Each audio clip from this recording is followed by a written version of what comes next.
You smell that? Damn, that smells good. It's playoffs time, baby. Here we are. DoorDash LCO. Regular season's done, and it's time to get down to the top 5 and see who is going to deserve it through all of these best of 5s. Who's going to be the best damn team? But of course, before we jump into that, let's have a look back at what happened last Wednesday on the last day of regular games. As that does a whole bunch of AoE damage. They're going to try and regroup up with the rest of the team, but then you move up 1 Q, and there's a whole bunch of lifesteal combo there with the Gore Drinker. It looks like they could be giving this. I don't think you fight for it. You could maybe try and steal.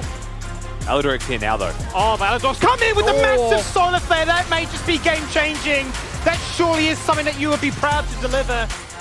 With Tally on the flank as well, whilst Kevy has the Heralds. A wave has crashed on in. They're just going to dive and look to try and juggle this one again. The CC is there. The tower juggling, looking to go on through. Is Aladoric manages to get away. Appy was tanking. The Tally is too. Nobody's died, and they picked up another kill.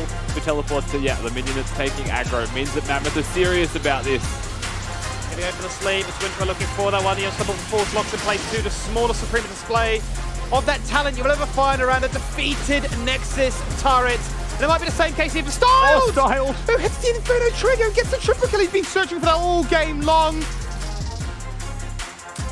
And there you have it. So back to back we go, and of course we are going to be going straight into the playoffs here on the DoorDash LCO. So I'm excited to see what's going to be going down. I'll tell you that there are 3 other people that are probably excited about it as well. So let's bring them in. Who do we have today on the menu? It's your entree Rusty, your main course Elfish Guy, and your dessert Nat T looking sweet on the end. How are we all doing? Rusty, you first, mate.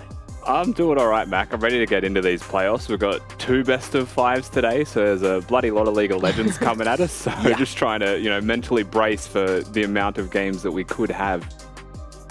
Yeah, of course. What about you, Jordan? How you feeling on this beautiful Tuesday? Feeling good being the main course, to be honest, Mac. I don't know if that's a good thing or a bad thing, but I think it's a good thing. I'll take it. I'm looking forward to these games as well. I'm actually super keen. I think these are going to be relatively close. At least the first one, in my mind, should be a reasonably close game, or at least I'm hoping that that's going to be the case. Rusty says we might get a few, and I probably agree. What about you, Nat? How you feeling on this beautiful playoffs Tuesday? I am looking forward to it so much. Like, I guess Jordan and Rusty have already said, we have potential for so many games today, and that is what makes me so excited. We could potentially have 10 games of League today, right? Let's just sit and think about that. We could potentially have 10 amazing games of League. 10 big, long games as well, because we saw a couple of 50-minute bangers during the season, and I dare say we're going to get some crazy playoff games. I saw Rusty. Hope visually that was not going to be the case. But look, speaking of visuals, let's have a quick look at the standings, where all the teams were sitting at the end of the regular season before we do talk about the bracket at hand today. So there you have it.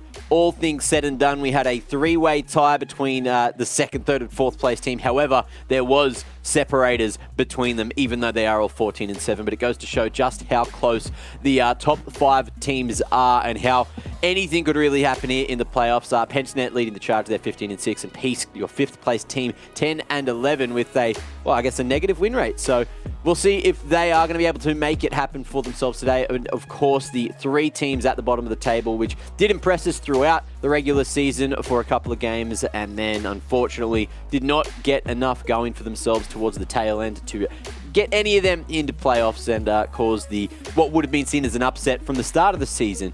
Now, anything crazy here that you want to touch on, Rusty, before we move forward? I think the only thing that stands out above the rest is that we decided this standings finality in the last week, right? Maybe the last 2 days at best. The Chiefs were 2nd, I think, until their last day of games, where they ended up 4th. It was definitely one of the closest splits that we've had in Oceanic League of Legends. And Skimmy asked me that earlier, Mac, is there a split that compares? And the only one was 2019 split 2. Other than that, we haven't had one this close.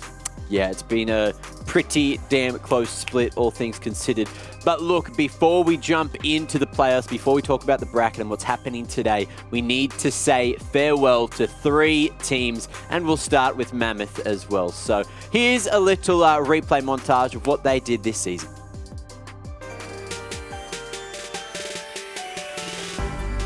He has to. Fantastic opening there by Shinky. Flash plays in, hits the death sentence backed up here now by Gudo. TP's flying on in, looking to try and be the difference maker as the first blood is found by Gudo, but can they find a trade back? Gudo is low. Kyose flashing forward, but a fantastic flame from Shingi denied.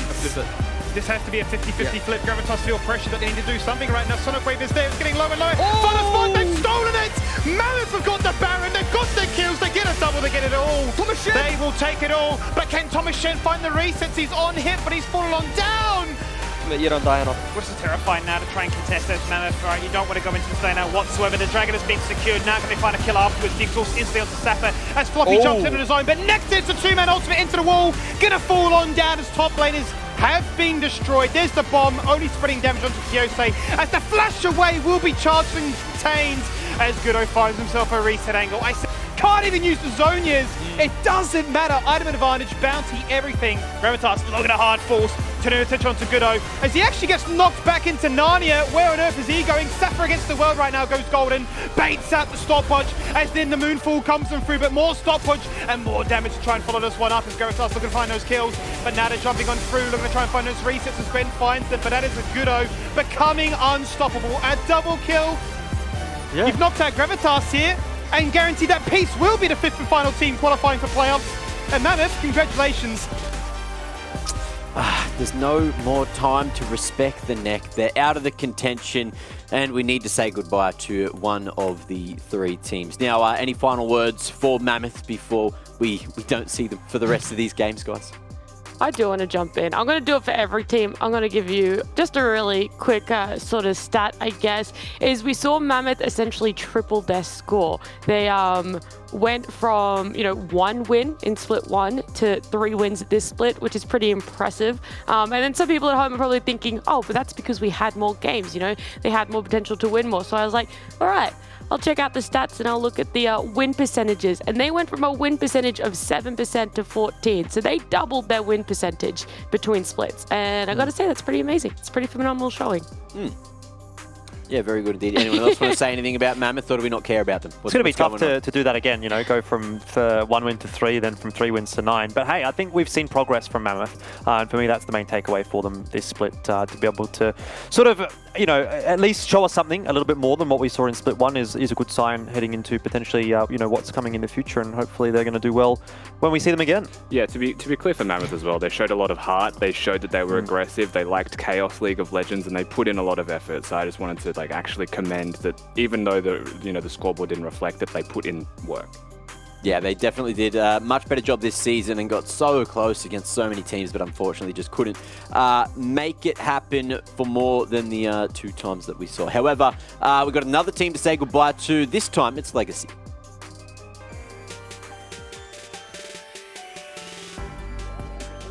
Okay. Hang on a minute. Civil just does not care. He's a man on a mission right now. 1v5, trying to jump on through. Receives the Wild Grove, knocks everybody up, survives to tell the tale. Incosia once again. These stopwatches are on point. Finds a reset angle and can look to try and cycle for those cooldowns to try and jump back in once more. He's got himself a double kill. Winning. Now, susceptible to dying here. The repel goes out, but now he's got a Zonias and he can flash and receive a Karma Shield to disengage away. The members, the Bruiser Boys of Mammoth, flashing to commit, but they can't find the resets. They can't find the kills. It's going to be a flawless ace. Okay, his future's too bright, that's for sure. It's available to steal that one at all. Legacy. Oh my god, what a flash, what a play from Emil. Stop it. He's locked in place too. He might just die for this. He goes golden. At the last moment possible, he's going to fall on down eventually, but it's done enough. Has he done enough? 2 for 1 so far. Good save. Here we go. So point, up for grabs. This is the last ditch effort here for Beast. Still just getting it done. It's going to be a very big Baron play from Mammoth. It's do or die right now. Well, teleport's actually coming through from Incursio. He wants to fight it. Shinky's down low. Death sentence onto ML. And is it going to be the Baron? Well, it doesn't really matter which way the Baron went, did it? Because Continue to fight. They continue to look for opportunities right in the face of order. And it was a good win for them in the end. What is that? What is it? This has become the new meta. So, the Content Kings out of contention for the playoffs and out of the damn split too. So, very unfortunate there for Legacy, but they did provide not only entertaining gameplay, but entertainment on those player cams as well. And one of the first teams that really started to embrace what was going on in the player cams. So I was very excited about that and quite sad that they had to leave us here going into playoffs. Yeah, I really enjoyed it. I always wondered how much prep or how much time they really spent going into some of that player cam, I guess, winning dances, especially coming out from Winter, because they were creative, I'll put it that way. But I'll quickly go over the stats. I said I'd do it for every team that we're saying goodbye to today. And for Legacy, they improved their wins by 1.75%. That's pretty good. I got really specific there because it's not quite double of split one. And then obviously the percentage-wise, it was an improvement of only 1.14%. I say only, but it's still pretty good. Yeah, still a pretty decent improvement. Yeah. Now, anyone else want to say anything before we jump into the third video? I mean, I sort of thought that this was actually going to be the season for Legacy. You know, it seemed like they had gotten the ball rolling nicely enough and the form was there in so much that they would actually make it into playoffs, right? I didn't think that it was going to be Legacy getting a win overall for the season or making it into the final or anything, but I thought that they might actually have a good crack at making the playoffs. Unfortunately, not the case this time around, but very, very close, much closer than last, and so hopefully that bodes well for the future. What about you, Rusty? Any nice words or any bad words, rather? You know? I'll miss the memes, and I just want more why not. True, Oh. true. Hopefully next season we do get to see a bit more why not, because he was only in there for what, one game? Two He's been bench I think he warming played at Legacy least for two. 2 years, man. Like, I just want more why not. Yeah. Any it's team. You So just want exciting more. to watch. Yeah, However, like Kevy. unfortunately, we don't have any more chances to watch them because Legacy are out of the equation. One more team that is also gone is Gravitas, so let's have a quick look back at what they achieved this season. Unstoppable and set with a shutdown stalls. He's got like Safa. Safa 1v4. He's picked up two. Can he get another one? Another turret's fallen down. The guy's still alive. He has a GA. He's got an ocean soul. He's got everything. He's getting shut down like you would not believe. Floppy just hits them once and twice. Hits the passive and says hello. He's got a GA. He's gone to the afterlife. 1v3. Can he do it? Their minions are still punching on. They're still getting rowdy about it. He might just die for a second time. Still life leeching. Still surviving. Still getting haymaker Oh my to the God. dome. Still enough. And then they might just get turned upon. They certainly will. There's going to be one kill for Thomas Shen. A second kill found here. As Kiosi gets rowdy about it, and the respawn time is, they're just getting higher and higher by the second. 35 seconds now. Another kill found. They need to find more trades, but Appy just can't do anything. He cannot answer back. It's not this way. Tell me it's not an XPK. Tell me it's not a 50-minute win here for Gravitas as they look to try and take this one down. Surely! Wait at that 2.5 second active duration. It is a beautiful onslaught that Babbitt then launches himself into the back line. He dies though Safa. again. Safa continuing to show up here. Nobody from Gravitas is dead. Another Baron buff, another bunch of minions pressuring the wave. And it won't be 50 minutes. This time Gravitas will get the 2-0. Then he can survive the town, another town. That's a beautiful flash forward. He knows it's a foregone conclusion, but it's because he's got Kiyose. The revival's huge. There's the bomb to make it a double kill. The turnaround is complete.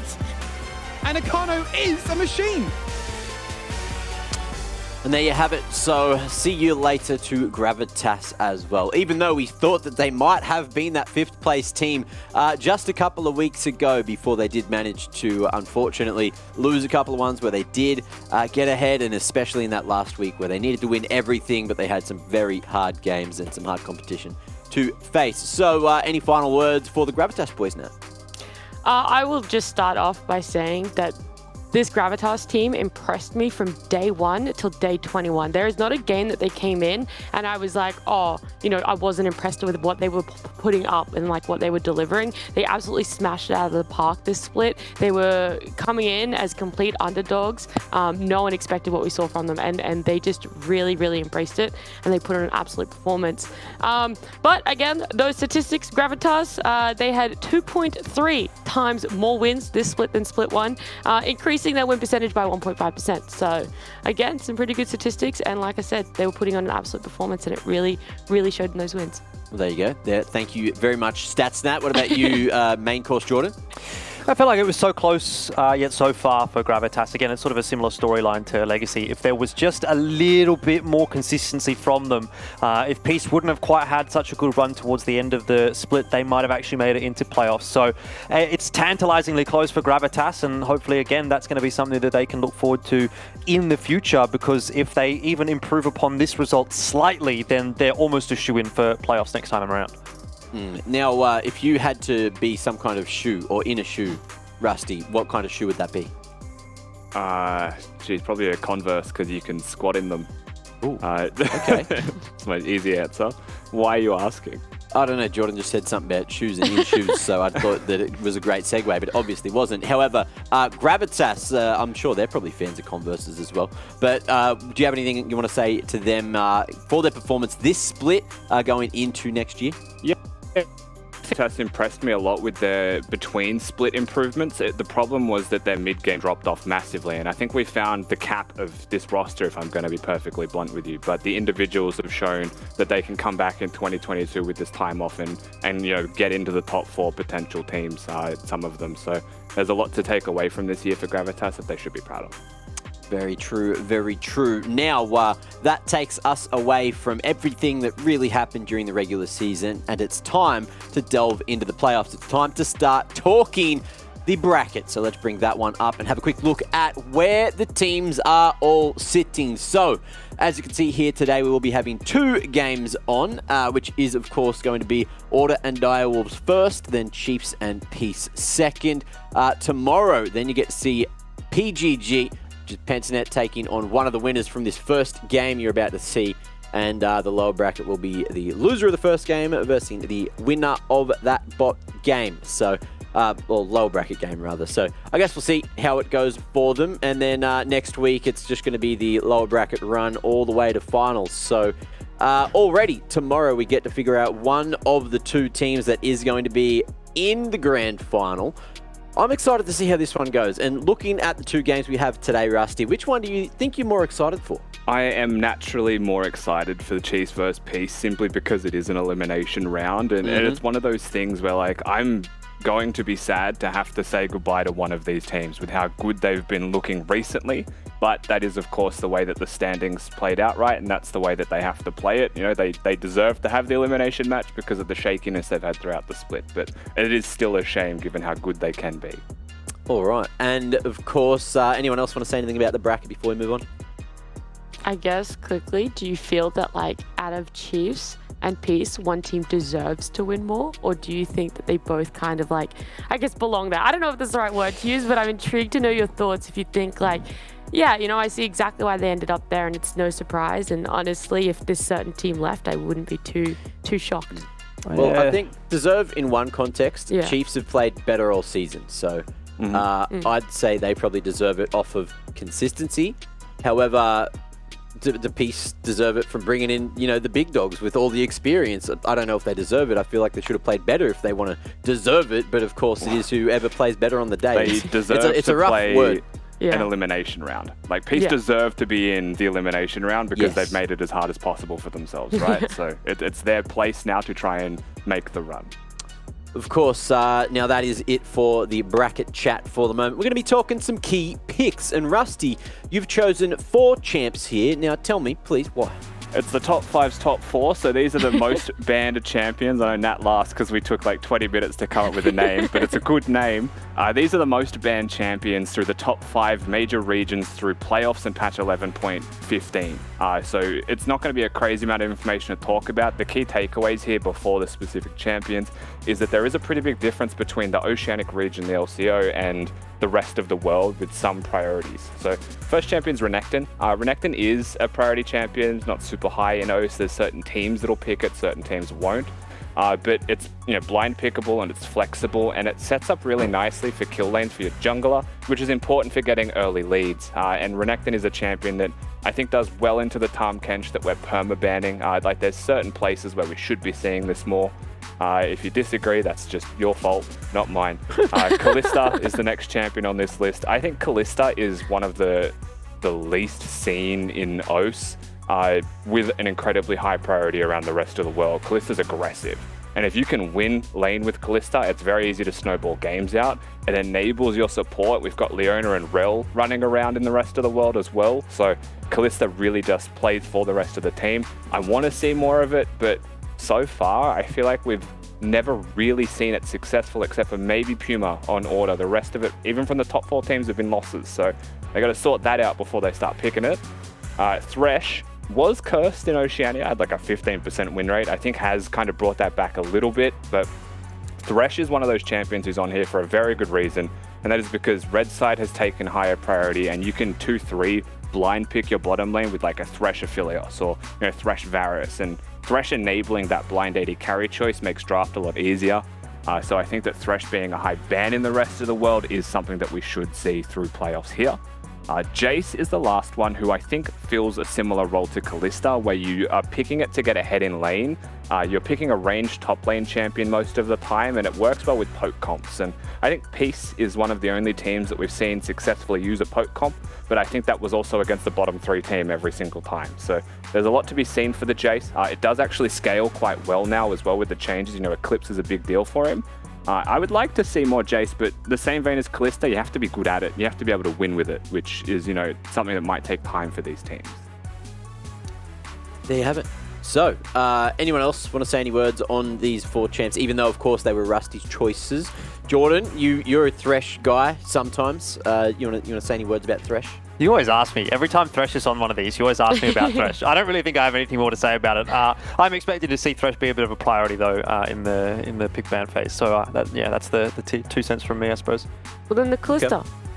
What do you think? How, Rusty says he wants to see more importance on it. Do you agree with that one? I don't necessarily disagree. I think it's just maybe a champion that isn't really in the pool for the majority of the ADCs in the region. And if it's not a champion that you're comfortable playing, then there's no reason really to pick it up. Obviously, there's plenty of other options, but it certainly is available as maybe a pocket pick or something like that. Maybe you don't need to pull it out here in the upper bracket. Maybe if you're down in the lower bracket, your back's against the wall, you need to pull out something that someone's not expecting. Maybe that's where you pull the Kalista out. But yeah, it's definitely something I think that should be maybe thought about, but it isn't necessarily something I'm expecting to see a whole lot of, to be honest, in the playoffs here. Well, let's see if that is the case. However, it's time to delve into the first match of the day. And we got a sick little video of both players having a quick chat about what they think is going to happen in this matchup. Order of the team, I'm worried about the least in playoffs. Order's playstyle I would describe mainly as like the Kevy show. He always like invades and tries to play for like Jungle Kingdom. We're not worried about Direwolves. We think that there's a really large gap between us and them in basically every role. Side lanes are definitely a point of weakness that we're looking to exploit. Like, it was good that we lost to them because it gave us like the idea of how they play the game and how bad that we play the game. I think they give a lot of resources to Shock, but I do think it will be 3-1 for us. The biggest diff going up against Order will definitely be in mid. I think the easiest way to attack Kevy's playstyle is through mid lane, so look there for the mid gap. I don't think we have to do anything special to take the win. Only in Shock, you guys are going to have to do a lot of work when both your solo lanes are getting gapped. I think this will be a clean 3-0. I think if Kevy and Beats don't gank mid, they're going to be playing the whole series 4v5 without a mid laner. Man, everyone's getting gapped all the time and always winning when they're gapped, always losing when they're gapped. I just don't understand. You know, the terminology that these young tykes are using is absolutely crazy. Anyway, let's talk Order first. So this matchup today, they are going to be coming in with the slightly higher seed, I believe, or was it Direwolves coming in with the second seed? Order higher seed, get game 1 side select. So. Yes. Okay, so it is Order coming in with the highest seed. Now, let's have a quick look at the team. Of course, it is going to be your boys Chungy, Puma, Beats, Kevy, and Maximize. I just wanted to make sure it was Chungy in that mid lane again because we did have a quick old swap for the last couple of games just to share the love a bit. But Rusty, what are your thoughts on this team, and do you think they can carry the consistency across a best of 5? Yeah, I think Order is one of the more interesting teams to watch in a best of 5. The only sample size we have for it was last split where they lost a single BO5 against the Chiefs and were eliminated straight out of the gates. They've made a lot of improvements, of course, between splits, so absolutely, I think they have what it takes. I think the mentality of the team is quite strong and that can, persevere through the entire best of 5. Beyond just like the mental and how it looks, Order have also been playing a lot of weird things in the past couple of weeks, so I don't think we've actually seen Order knuckle down and pick their best League of Legends in terms of draft and play, so that will be a pretty big defining factor for me today in how they actually look against Direwolves in game 1. So hopefully it goes all right for them, but of course it is going to be a battle of 2 teams. Jordan, now, do you want to say anything about Order before we start talking Direwolves? Look, I've got a whole best of 5 to say as much as I like about Order, so I think we can move straight on to Direwolves if you like. Yes, of course. I think there is actually. It's not going to be Chungy in the mid lane. It's going to be Ark there in the mid lane. So Wait, is it? that's what I was told. Now, yeah, that's correct. By the way, I'm just looking in the lobby. It is Ark.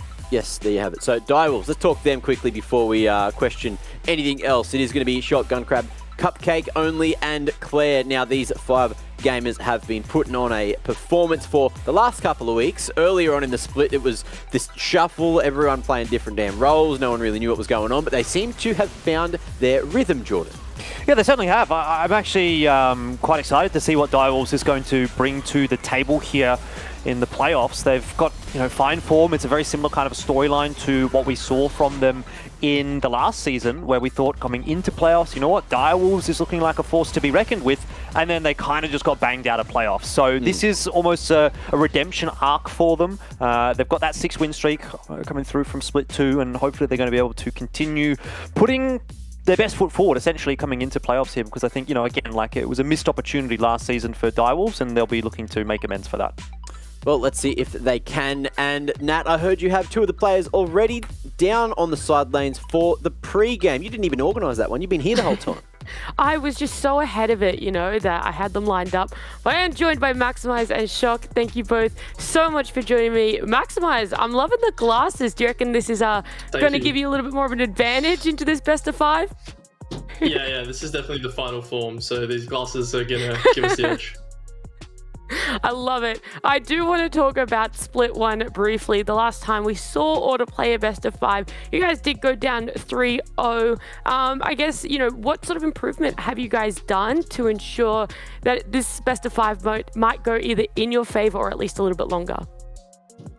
I think the order from Split 1 and Split 2 is like night and day. Obviously, we have some pretty significant roster changes as well, but just in terms of all of us coming into the split, being so young, like so many rookies on the team, having a whole split under our belts, and even though that playoffs game didn't go the way we wanted it to, like having that experience means that we're coming in today a lot more confident, a lot more prepared, and mentally resilient, ready to take on whatever comes at us.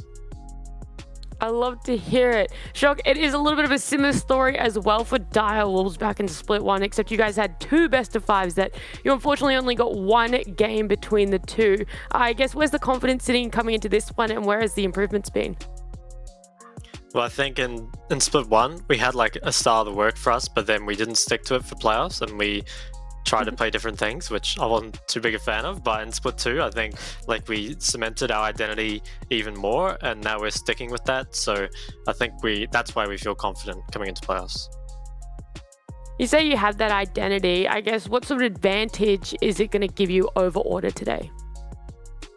I think like Order are a team that rely on Kevy a lot to bring them advantages, and I think our style kind of makes it hard for the enemy like mid-jungle to thrive. So I think in that way, Order will struggle against us. Maximize, we did see a little bit of a video beforehand, and in it you said that, you guys kind of outskill Direwolves in almost every role. So I want to know then, where is the threat on Direwolves, or where do you think there is potential that you guys really need to put your focus on? Oh, it's definitely going to come from the big man in the mid lane himself, Shock. The guy is like really obviously the best player on his team by a long shot, and you can see it through their playstyle. Like their whole approach to the game is like get Shock ahead and he'll carry. So if we can avoid that happening and we can look out for their support roaming levels 1, 2, 3, 4, 5 mid lane, we'll be fine.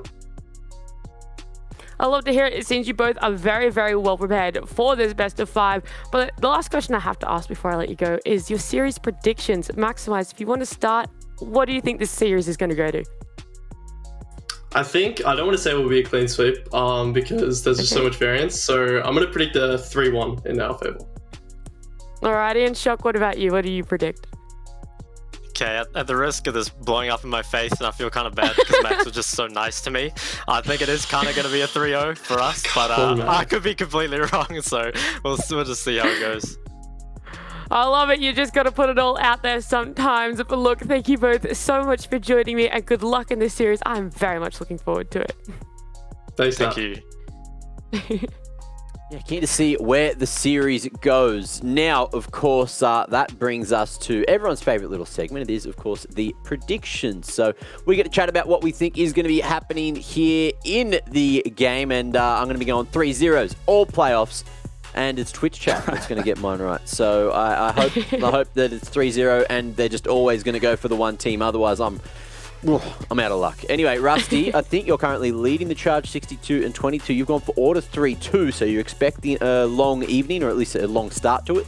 I mean, I think that these teams, even in the interviews, you know, there's a lot of confidence saying that there could be some 3-0s, there could be some gaps. I actually think that there's enough in the tank for order to bring out things that should upset Direwolves. Okay. I'm not certain that it'll be enough to get them the third win, but I do think we'll have 5. But I chose them, didn't I? So I'm certain enough. Yeah, very, very true. Or at least taking the gamble on it. Now, let's have a look. Elfish, you've gone for Direwolves 3-1. Why have you gone for that? Yeah, I mean, it's a funny one, isn't it? Obviously, looking back at the season, there's actually a better head-to-head record for Order than there is for Direwolves. But I will say I think Direwolves' form has been a little bit better coming into the playoffs. And ultimately, it does just come down to this one match, right? So in terms of who's looking better coming in, I have to say I think that is, at the moment, Direwolves. And that's why they get my vote. Okay, now let's jump onto page number 2. And this page is all Direwolves. So, just me? What? It's only you going Order. Very surprised. I feel like Direwolves Order is going to be the closer match out of the two that we are seeing tonight, so I thought we would have seen a better spread over the predictions. But I also kind of resonate with Jordan and Rusty here, kind of meld their two thoughts together that Direwolves lately have been looking a lot better. They have that experience. I do think that Order have learned a lot from the last time they played a best of 5, so that's why I do think it's going to go to the 4 games. But I guess the opposite of what Rusty said, it's just not going to be Order today. 3-1s are a cop out. Remember that. Okay, I have a beef with this. I predicted a 3-1 for the grand final, and I didn't know, but Rusty had a massive go at anyone who predicted a 3-1. I didn't have a go. You were like, whoever predicts a 3-1 is stupid. Anyway, predicted a 3-1 and it went 3-1. I want to know why it's stupid now, because I also predicted a 3-1, so I'm personally okay, attacked. so I wasn't having a go at everyone. No, I think that a having a go. 3-1 prediction is a cop-out because you don't want to say 3-0. You're confident enough in the team, I said but you 3-0. don't think it's going to go 5, so you just kind of chuck the 1 in there for good measure. A lot of people do that. Yeah, but I don't think that's teams unreasonable in a match like this. I think teams it's get unreasonable. overconfident sometimes, and they kind of I know maybe someone's like, being unreasonable here. You got to go to one extreme or the other. That's what Rusty's pretty much saying. Speaking of extremes, it's playoffs, so I'm angry. We've only got one tweet from you guys at home at LCO. Get your bloody content cooking because we want to get as much in as possible. It is going to be Alina with Max Prep and the cheer squad for playoffs. Time to get serious. Let's go Order. I'm pretty sad that the dogs didn't get atted here either, so we can't follow them on their social medias. But at least Maximizer's one's there. Nice little setup he's got going on too, right, Nat?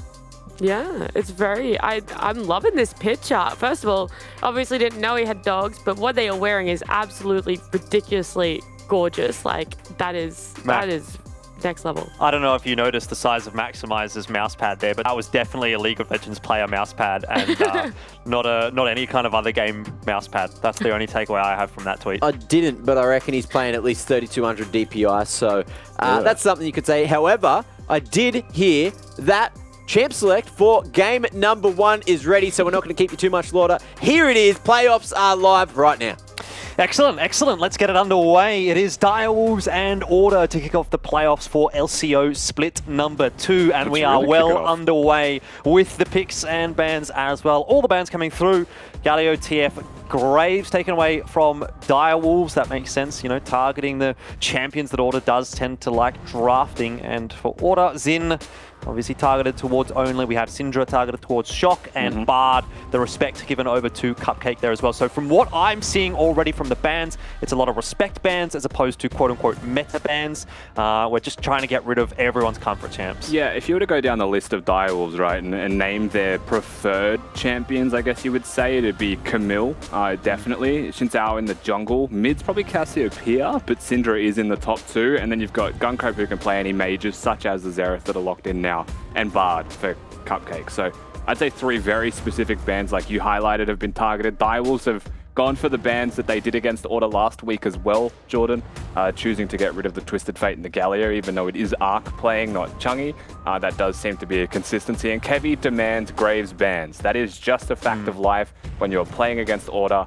And here we are, they've banned it away. Direwolves have done their prep as you would expect in this best of 5. Yeah, I do want to sort of touch on the Leona getting through here as well, because if we go back and actually look at some of the stats for this season, Leona is the champion that has the highest win rate, just in terms of champions that have been picked up on a consistent basis. You know, obviously there's outliers where someone's played once and got 100% win rate, etc., etc. But Leona has like 23 or 24 games played or something like that with almost a 67% win rate, which is absolutely crazy, especially coming from the support role. So she's definitely a powerful champion, and I feel like towards the later half of the split, we've really started to see a lot of the supports picking up Leona and having a lot of success. You're looking at Decoy, looking at Aladoric as two that probably led the charge, but Beat certainly is in there as well as someone who has been playing a lot of Leona, and they've all been finding a lot of success.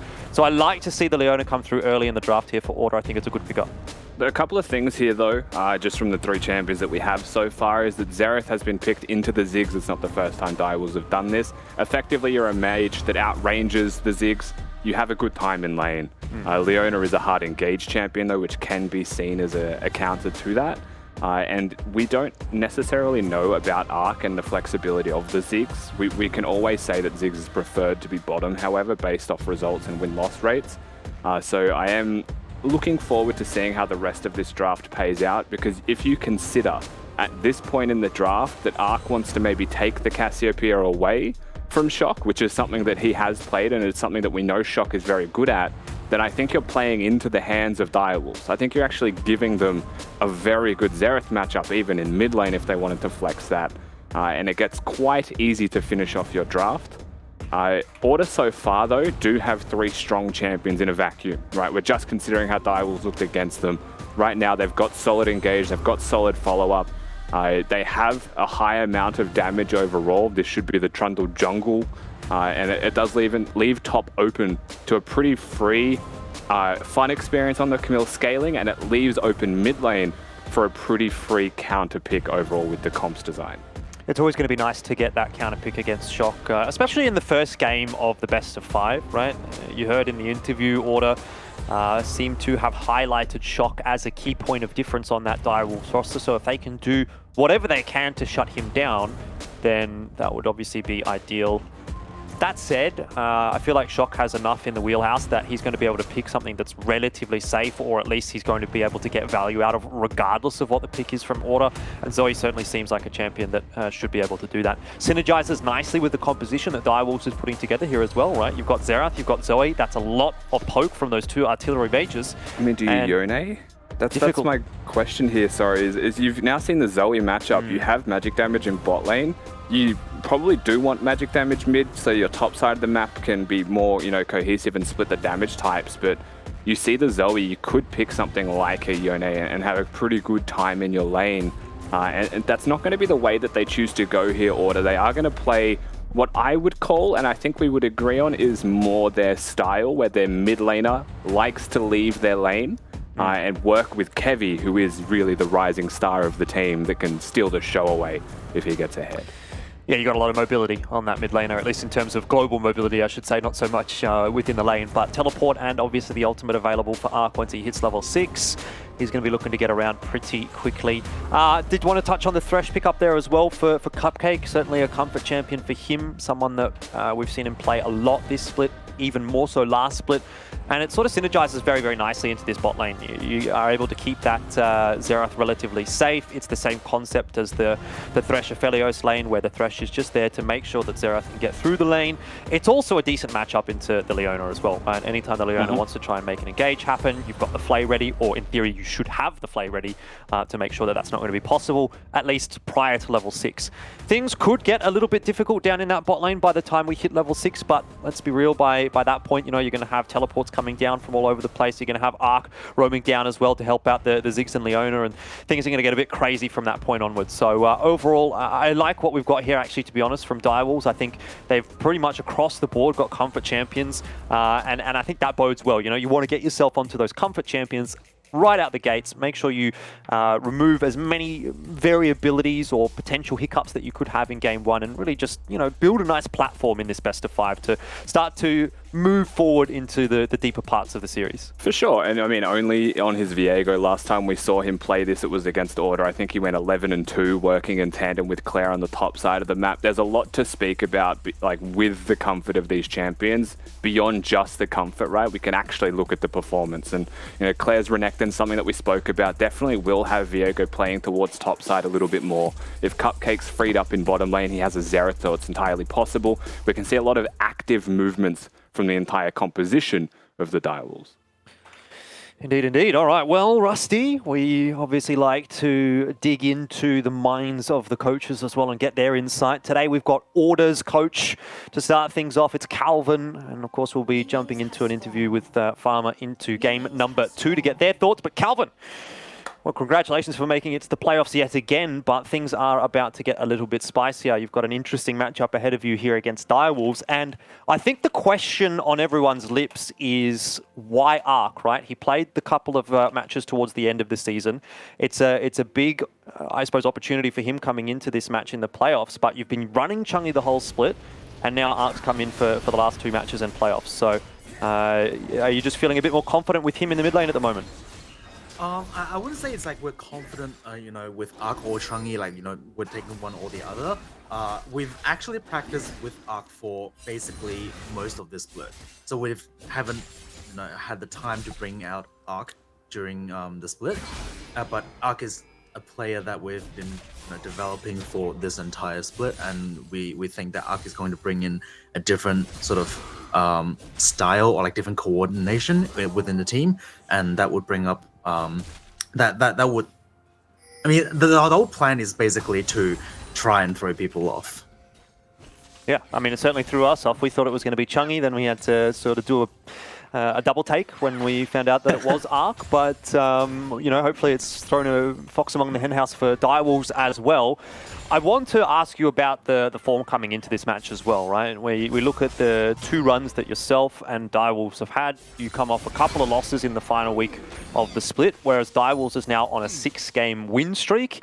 Does that sort of concern you at all? Is there a bit of an interesting feeling in the camp coming into this game in playoffs, or are you guys feeling confident regardless of how some of the later stages of the split have gone for both these teams? I mean, we're not really stressed at all. Against Direwolves, I think we have a pretty good matchup into this team. And for the last week's performance, I mean, going into the week, we all had an agreement where, like, our standings basically depended on Pentanet's performance. So, like, you know, if they win, there's absolutely no chance for us to finish first.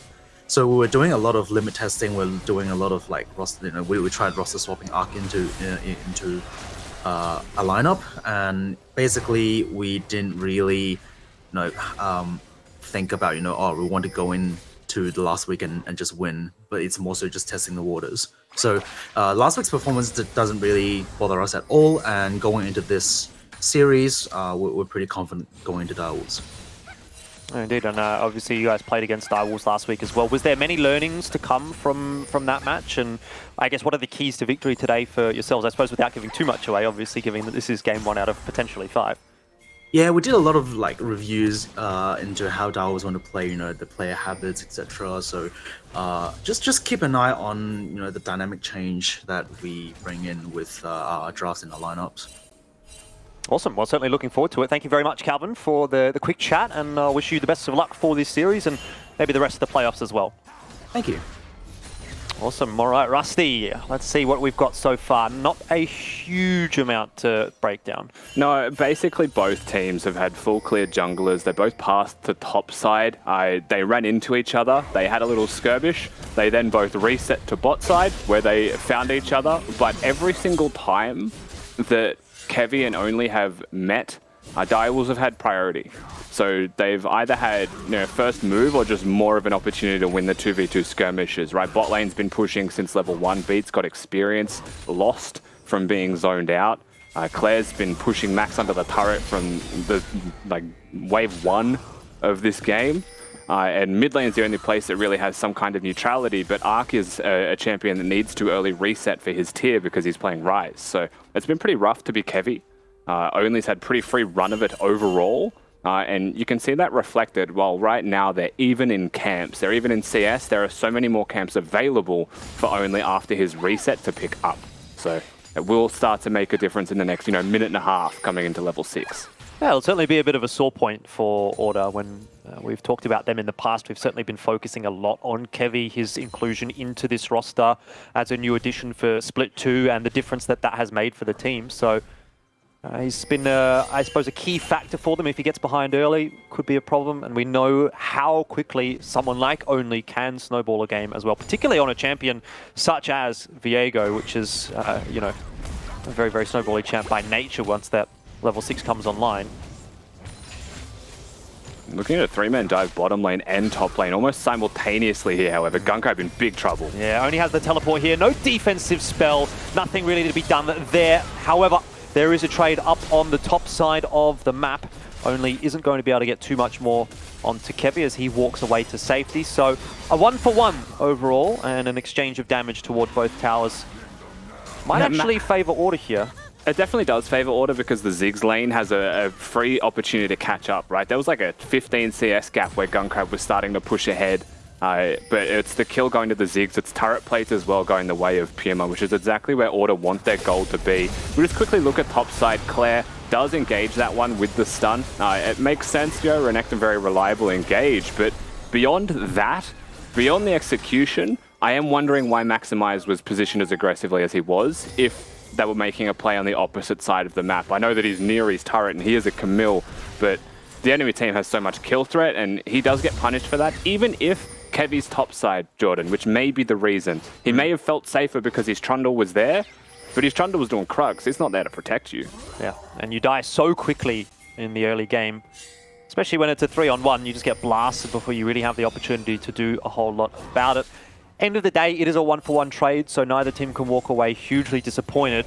Gunkrab might be forced to flash here. Zenith Blade will end up connecting and indeed does force the flash out.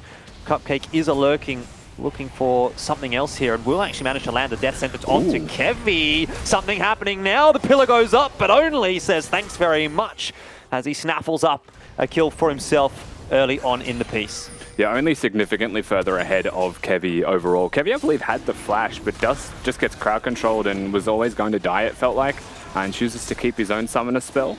But, we have the kill in top lane. Only gets experience from that. We had the camp advantage. Only gets more experience from that. He was always going to get level 6 first. And, while it was good they got the flash, the counter from Direwolves, the counter punch, significantly better. And getting, once again, the Viego, the resets, getting the Viego further ahead. The one person that you really don't want to give gold to if you could help it. Yeah, it's going to be a rough one to deal with. Viego is one of those champions that when you start to see him getting 1 or 2 or 3 kills, you are thinking towards the future and wondering what kind of pain is going to be coming fairly soon. And well, so far so good for Only.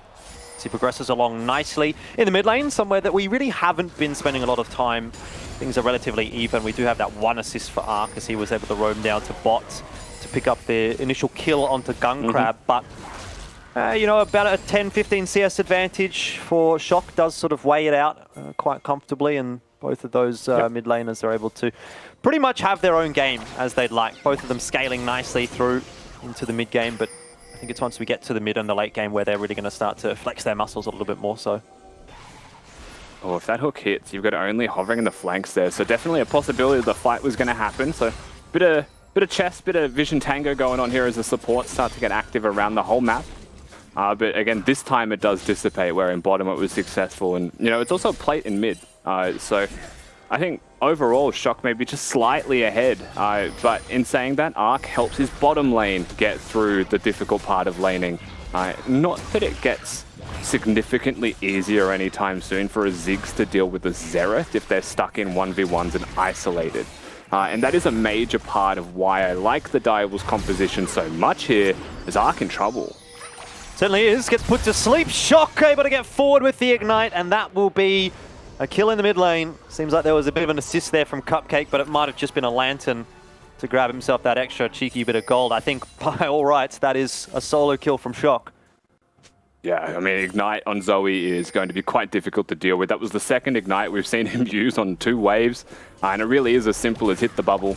and you've found yourself a kill in a lot of Zoe matchups. Rise, no exception. Merctreads are there, but we bring our eyes to bottom lane as teleports are available from Arc to dive this. Yeah, Claire's also available. Can teleport down and help out if need be, but in the end, Order decide better of it. They'd be aware that Gunkrab doesn't have the flash, doesn't have the teleport, so the dive was on offer, but maybe that threat of the teleport from the top lane and Cupcake hanging around as well just makes it a little bit too difficult for Order, so they think better of it. Claire having a pretty free time in this lane, I would have opened him up pretty easily for an instant teleport as well, and I feel like they don't have enough damage against the early Merctreads to perhaps kill them fast enough. There was a world where that goes poorly, so I like to see the respect taken. No point in taking the needless risks. You take the appropriate risks, and that was not one of those moments. It was possible that they tried, but you know, you never know how that was going to actually pan out. Shock doing a bit of wave clearing in the mid lane. And that is going to prompt the Rift Herald to be placed down by Only. So this will be a bunch of plates. Again, getting donated over to Shock. Again, you know, we've spoken about that a fair bit so far. A lot of that gold going into his back pocket. 160 for him, same for Only. Two champions that are very, very happy to pick up a nice little pay packet. Yeah, laughing overall. You know, we've built ourselves up close to a 2,000 gold advantage for Direwolves with just some really solid early game play. Looking at how this translates, however, to like mid-game and team fighting, there's a pretty core difference between both of these compositions, right? For Direwolves, it's a pretty standard, normal type of pick composition. They have really insane follow-up to the immediate picks. You've got Bubble, you've got Thresh Hooks, you've got Viego as well. And the emphasis on this composition is hit those Viego resets. That's what their comp is designed to do. Order on the other side have a lot more flexibility, I would say, in their draft, but it's not as simple. You've got a 1-3-1 that could be there. You've got the possibility of just front-to-back team fighting as well, but this has been spotted, just quietly. Yeah, I'm interested to see how this pans out. Bearing in mind, Shock has teleport right now from the Unsealed Spell Book. Flashes forward, and Beats will connect with the crowd control. Claire is not going anywhere. Stuck inside the Hextech Ultimatum. And that's a kill for Order, but they invest so much to get one kill in the top lane that they might just lose their mid tower. Jesus. Ignite, 3 flashes, 2 ultimates, 3 ultimates used. Claire just flashes away. They lose the mid lane outer turret for it. I mean, that is like, jeez. They used a lot just to keep Claire down. I'm looking at if they can get this top lane outer turret. Teleport may make this. Oh, they're going to redive. They are indeed. They know Claire doesn't have the flash available. Dominus, not quite there either. Teleports are coming through from both sides. Kevy will die to the tower. And Beats now under a bit of pressure as well, but gets out scot-free, it seems like. Cupcake. What can Cupcake do? He is a lone Thresh, but if he hangs around, keeps them busy, he does have the box available. Can get that lantern in for Only as well. And they're going to try and make this happen. 2 on 3. Flay onto Arc. That'll be a reset for Only. Puma up the creek without a paddle. Nowhere to go. Teleport even coming through from Gunkrab. Largely unrequired. But a nice little counter from Direwolves in the end. And once again, anything that you do, I do better is what we're seeing right now from Direwolves. The play in top lane, the dive is solid, but they get a mid lane outer turret, so they're still trading up. And then the play happens again. I think Claire teleporting a little bit too early there, to be fair. Maybe if he's going to play with Shock, they either teleport together or not at all. But the punish comes through from Order, right? However, it takes so long that the reinforcements are able to finally arrive. They will still end up trading up as a result of that one. 3-0-1 is the scoreline of Only on this Viego. Everything going right in the Direwolves camp. Order still getting money, however, still trading. And it is still positive signs overall for their composition to hit mid-game and to actually be able to play around the map. Yeah, very good early signs for the series as a whole. It's going to be an exciting one if every game is as close as this. Now Shock might be caught out, though does have a flash available. Going to use it early on in the piece, but Zenith Blade is still there for Beats, and he is going to chase him down. There's nowhere to go. Great crowd control again coming through from Leona. Such a powerful champion at the moment. 0-0-5. Beats maybe the unsung hero so far for Order, taking part in every single piece of work that they're getting done. Yeah, I mean, it's just, this is a strategy, Jordan, that we've spoken about before, and it was split 1, I believe. The recipe was, how do you beat the direwolves? The answer is kill shock off cooldown. This is another example of something similar to that. Twice in a row now, we've seen them not just, make the play top turret for shock as he teleports, but this time around, they punish him because he's made that first mistake. And that is when it starts to really hit home, when it really starts to perhaps threaten the consistency and the stability of direwolves when they start playing out towards team fights. It is about what can you do to the Zoe, because Zoe, first of all, oppressive when moving forwards, impossible to play when moving backwards, which is straight into the wheelhouse of a Camille, of a Leona, and even a Trundle, right, to make Shock's life hell. And may not be the first time we see that, or the last time rather. Good heads-up play as well from Claire here, recognizing that down on that bottom side of the map, he is under imminent threat, while the rest of the lads clear out the Rift Herald. There'll be another one to go into the back pocket of Direwolves, and he doesn't give up his life for it, so very smart from Claire to just back away at the perfect time. Tower is the exchange for the Rift Herald, and at this point in the game, maybe you'd take that if you're Order, but interested to see what this Rift Herald is going to be doing in the next few minutes or so in the back pocket of Only. I mean, you'd be expecting it to just break top lane. I mean, it's possible that they play super aggressively here in mid, but really I think you want to just force priority through the Zero, through the Thresh, and unlock them to play around the rest of the map. Claire's going to be perma weak-sided, you would feel like, looking for teleport plays. Ultimately, you have to protect Shock, so that's why I think you play for the top outer turret. It may not even be a summoning of the Herald, it's just where Only needs to go.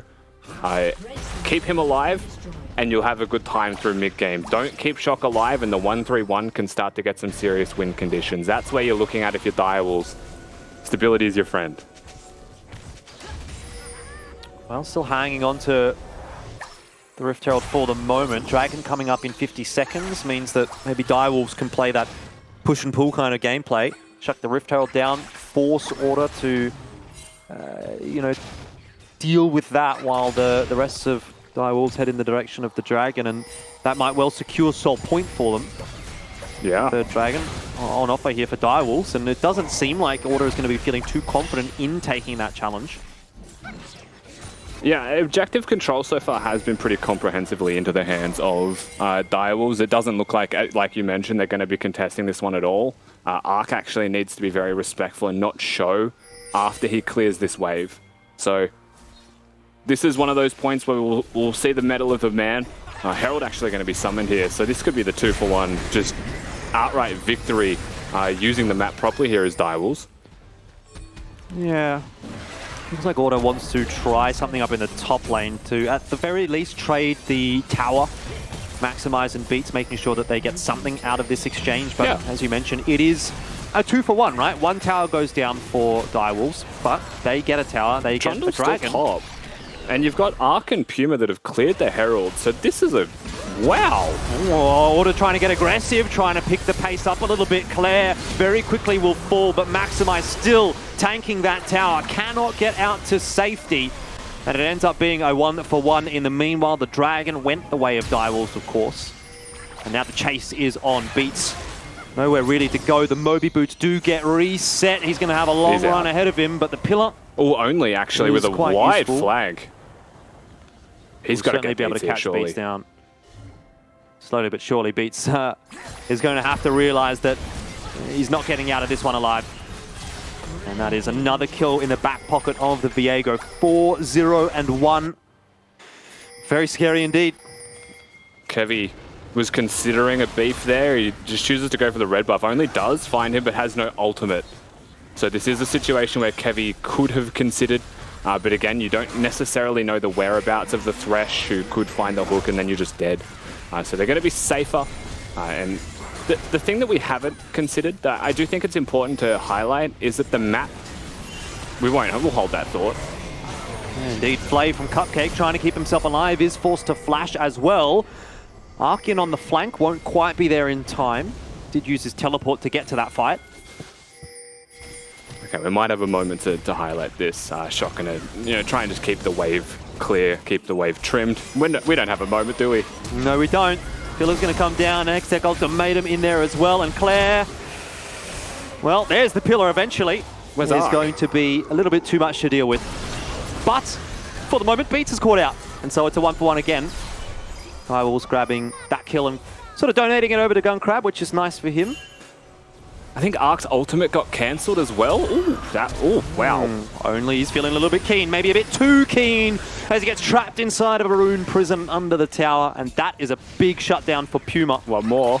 And the Shock. Zoe. The panel star doesn't quite connect, but the sleep has. Shock over the wall, gets the kill. Is he going to survive, though? The answer most definitely is no. This is madness.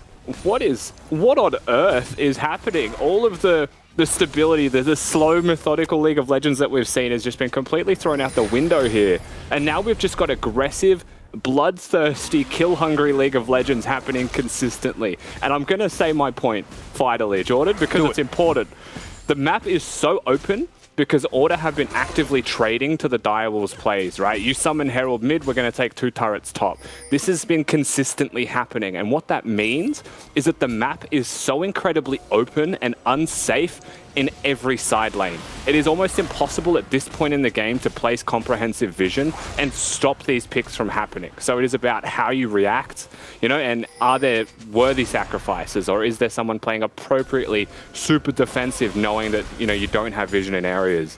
We've seen constant picks, which is an indicator that teams are playing very aggressively for their side lanes, but then we've seen responses back and forth with the crazy number of teleports. Only just barely feels the Zenith Blade singeing past his head as he dodges it. Another example, right? Vision lacking, but that is just because there's no turrets, there's no safety nets. Now you've got 3 people from Direwolves' bot side of mid, Dragon up in a minute 30, and it is the Soul. This is where things start to get spicy and the teams start to more actively converge as 5. When you think about which composition is going to be more favored in that 5v5, and it's kind of hard to draw a line in the sand and say this or that.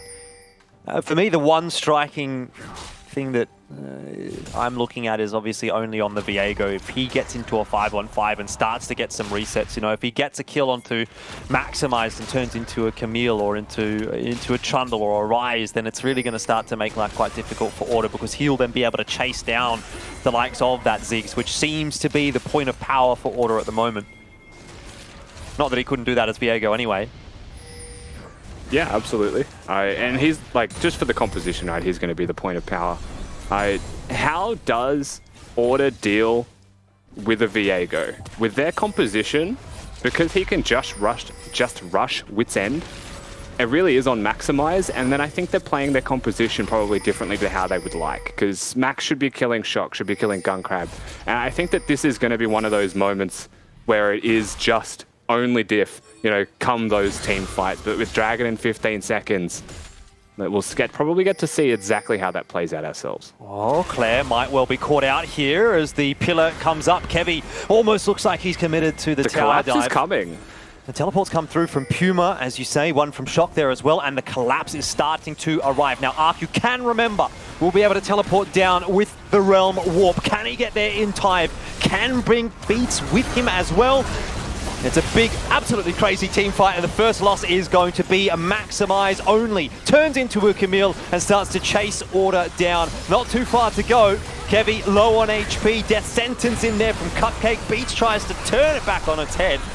No one's dying at the moment, though. Beats will inevitably.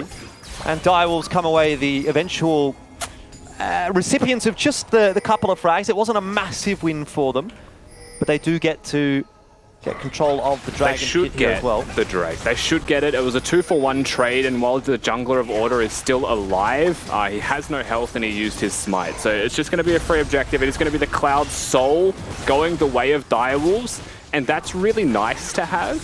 I don't necessarily think that is going to be the be-all, end-all for this composition and for Order to say, well, we're struggling now, boys. What that means is that we have an Elder Dragon that's going to be coming up in 5 minutes. That's where things get terrifying. We'll see this again. Order's made the first mistake already. They've been stuck on the bottom side. Puma hits a nice ultimate. And this is only going a little bit too far to actually give the trade back. And that's the moment where you're like, okay, like there's a possibility here that the fight's on, the Ignite secures the kill, but Order just don't have enough to actually stand with Beats, it feels like. If they did, there was a risk that they get aced. There's also a world where they do have enough to stand with him, however, as we're back to live. Yeah, hold the press. We are back to live indeed, and it's Beats caught inside of the Baron pit, getting absolutely obliterated. Despite the Mega Inferno bomb coming through from Puma to try and assist, he's not really going to be able to do a whole lot there. And I'd say for now, things are just going to slow down a little bit. Maximize down in the bot lane, doing a little bit of turret clearing. Gets his bot lane tower down to about half HP. Kevy probably unlikely to get too much done here up in top. Shock is able to farm up quite cleanly. So teleports come through into mid.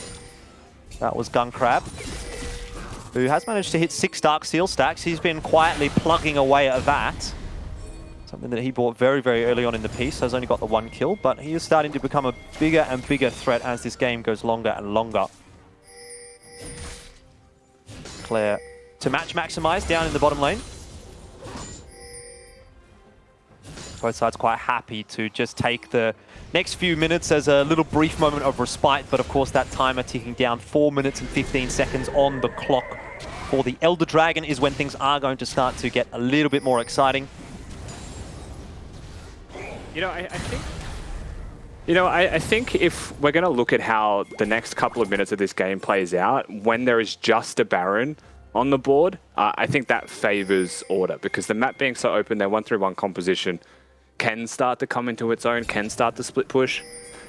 They are still, however, putting so much emphasis on playing around Maximize that it's not really being executed to its fullest. And also, with the Elder coming up, things get terribly dicey. Dire should be able to have a lot more control, I will say. Well, a few question mark pings going down towards the Baron pit here from Order, but they don't actually have vision until that point, until that ward goes down, that the Baron is being done. And by then, it's already half HP gone. Kevy does have the flash available, but won't look for the flash smite. And they'll give the Baron over to Direwolves. Perhaps a pick here for them as well, but the death sentence not followed up on. Kevy nearly dies, forced to use his ultimate to survive. The Direwolves, I'd say, are going to get out of this one without loss. So overall, a massive net gain, and in fact, they might just get more. What is Order doing? Sticking around, playing with fire. Oh, the bubble. And the bubble connects onto Arc. Eventually, Direwolves get their man. And they might get more than just the one. Gunkrab, bit of sniping coming through here. Cupcake does him dirty with the flay, but gets the kill regardless, and that is what Direwolves were looking for. That might be what they need to break open the base. Yeah, they're able to use the main objective. They bring Order to the fight. They get there too late, and then Order just seems stuck in the play. Now you've got a Baron buff in hand. Pushing is so much easier against the Ziggs, and this is the moment that Direwolves needed to break open the game in its entirety. We go from only 1,000 gold difference to 3,000, so again, the gold hasn't ballooned out of proportion, but Direwolves' foothold on this map is now so strong. They may need to base right now, but on that next reset, you feel like they're poised to, blow the gold lead crazy in their favor and start to run away with this game. It almost looks like Order wants to make something happen on the top side of the map here. See Arc just teleporting to that control ward there in that pixel bush. But he won't be able to get too much out of it. The Direwolves are out safely.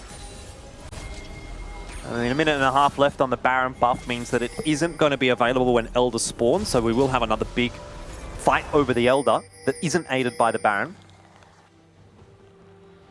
Expecting to see, ultimately, a Camille being played towards. Arc actually did use his teleport as well. There's no possibility for Order to play their composition out perfectly anymore. They are stuck just being respondent to where the Direwolves choose to go, the plays that Direwolves choose to make. They still have very good hard engage, but I don't see many ways now. Like we said before, there is a powerhouse in Only that is going to be running around, and that hasn't even mentioned the fact that we've got Shock doing crazy work, Absolute Demon on the Zoe, and Gunkrab from afar, right, has been consistently putting in high DPS come these skirmishes and team fights. And Order can't get to them. They tried by flanking, but that immediately backfired and resulted in Direwolves getting kills. Yep. I love that Guncrab is still sitting on the level 1 boots as well, 30 minutes into the game. It's one of those things that tends to happen sometimes when you're playing the Xerath and you feel so safe, so safe from when you're playing afar that you're like, all right, Order I really are need choosing level 2 to just run it down mid. They have Zig Satchel for the inhibitor turret. Are they choosing to race? Well, it looks like they are, and that turret is going to go down mighty quickly indeed. Inhibitor certainly being threatened now by Order, and it's gone. In the blink of an eye, it's gone. Solar Flare Cupcake down on top of Cupcake is going to be a bit of a problem for him, but he does go inside of the Zhonya's. It's not going to save him. Maximize on for the chase, catches Claire. Could this be an Order victory from absolutely nowhere? They've found a couple of picks. What more can they get? Guncrab just teleports back to the turrets to try and help clear the waves. There's no Baron buff, so they should be able to clear these waves fine, but the teleports are coming in. I think they should be disengaging to the Elder. Yep, looks like that's what Puma is going to do. Puma loses half his health for it. Well, right at the Arcane indeed from Xerath does a chunk of damage every single time it does connect, but still, it's 5-on-3 for this Dragon. There's no Xerath ultimate. However, he can still poke over the wall. Beats is going to be the one to just ensure that Direwolves can't walk up, can't have much of a chance, and there's no steal. It looked close, but it wasn't. Kevy locks it down, and Order get the Elder. And all of a sudden, the winds of change are in effect, it seems like. For what it's worth, Shock had Flash that he stole from Summer with Spell Thief and had Smite with Unsealed Spellbook. So just keep that in mind. That was probably even closer than it looked, but Kevy locks it down. And that was the moment, right, that Order were waiting for. The conviction with their shot call was just incredible. They said we're going mid, it's faster. They were correct. And Direwolves, you watch that back, you watch how they respond. One at a time, they trickle back, and you know, you're stuck now. You've got to get the inhibitor, you've got to trade. Order have been too fast, and suddenly they've got kills on top of this. Now they've got an Elder Dragon. Order legitimately can just win the game in the next couple of minutes if they get one more good team fight, and it's on Direwolves to respect that fact. And the question is, if they don't get it done in the next couple of minutes, does it swing back in the favor of Direwolves? I suppose that is a question that we'll answer if we get there. Shock looking for some cheeky poke damage, only hanging around. The sleep on top of Maximize won't be capitalized on. The thing here, though, is that they're committing to one lane. Order are not using the Elder Dragon to secure extra turrets. Both top and bottom waves are favorable for Direwolves and pushing. Yeah. So they have literally said, an Order are just chucking the book at them and hoping that it connects right now. Well, the clock is ticking for Order, and that kind of damage is going to make it very difficult to engage a fight. You're going to be feeling hesitant, but there's the Solar Flare right on top of Shock. A good connection. He goes golden. So does Kevy, both surviving for now. But inevitably, the first loss of the fight is Maximize, then Kevy. And now, again, that Xerath ultimate flying all over the place. Doesn't quite connect the final one onto Puma, but that is not the fight that Order was looking for. Even despite the fact that they have Elder, they haven't found a single kill. Claire's TP'd into the base. He might just get one Nexus Tower, or maybe even nothing, as Arc teleports back to try to defend. Arc has Flash. A teleport going to save him. Okay, Direwolves, now it's their turn to make the play. Arc has Elder, but I don't know how much longer it has left. 15 seconds. They've got enough time to do this, I think. There's 10 seconds on Kevy, surely. Or maybe Arc can go man mode. He's up in the Tower of Power. Has to make the difference here for Order. Gets Claire low, but he survives inside of the Zhonya's. Elders run out. That could have been an execute on Claire. I tell you what, it is going to be. I think he saved the game, though. He saved the game, but it's going to be 2 inhibitors down for Order. And life gets even more difficult for them from here. Baron's about to spawn, or it has spawned, and that's going to be now the focus of attention for Direwolves. Gee, I really enjoy League of Legends when the game state is chaotic, when the map is open. Order have literally run mid again. Maximize is behind them. He's teleported behind them. This could be, again, an absolute swindle from Order if they pull it off right here, right now. There's the one pick for Kevy. They might just get Cupcake here as well. Does have the box, which is going to provide some space, and the Super Mega Death Rocket? No, the Mega Inferno Bomb. Look at bomb. bottom. The Supers are going to start winning the game for Direwolves, and Guncrab has teleport. If Order run to Baron, Guncrab teleports and they win. Well, Order is going to go to Baron. There's a few question mark pings on the base. No one can get back there in time. Where is the teleport from Guncrab? Maybe he doesn't feel like he can do it. He doesn't see Arc. He doesn't see the Rise. He cannot 1v1 the Rise, so... Yeah, exactly. He can't get in there. He can't get it done himself, and so he's going to stick with the team. and ensure at the very least that the Baron is not achievable for Order. Oh, so many twists and turns to this game. It's all just kind of happening at once. All right, with 2 inhibitors down for Order. They will be the last 2 to spawn. Direwolves have lost their inhibitor, but it is back up, I believe, with this next wave. It's a cannon, not a super, so their inhibitor is back. Direwolves in the driver's seat, but there is a Baron on the cards, and in a minute 50 there is an Elder Dragon.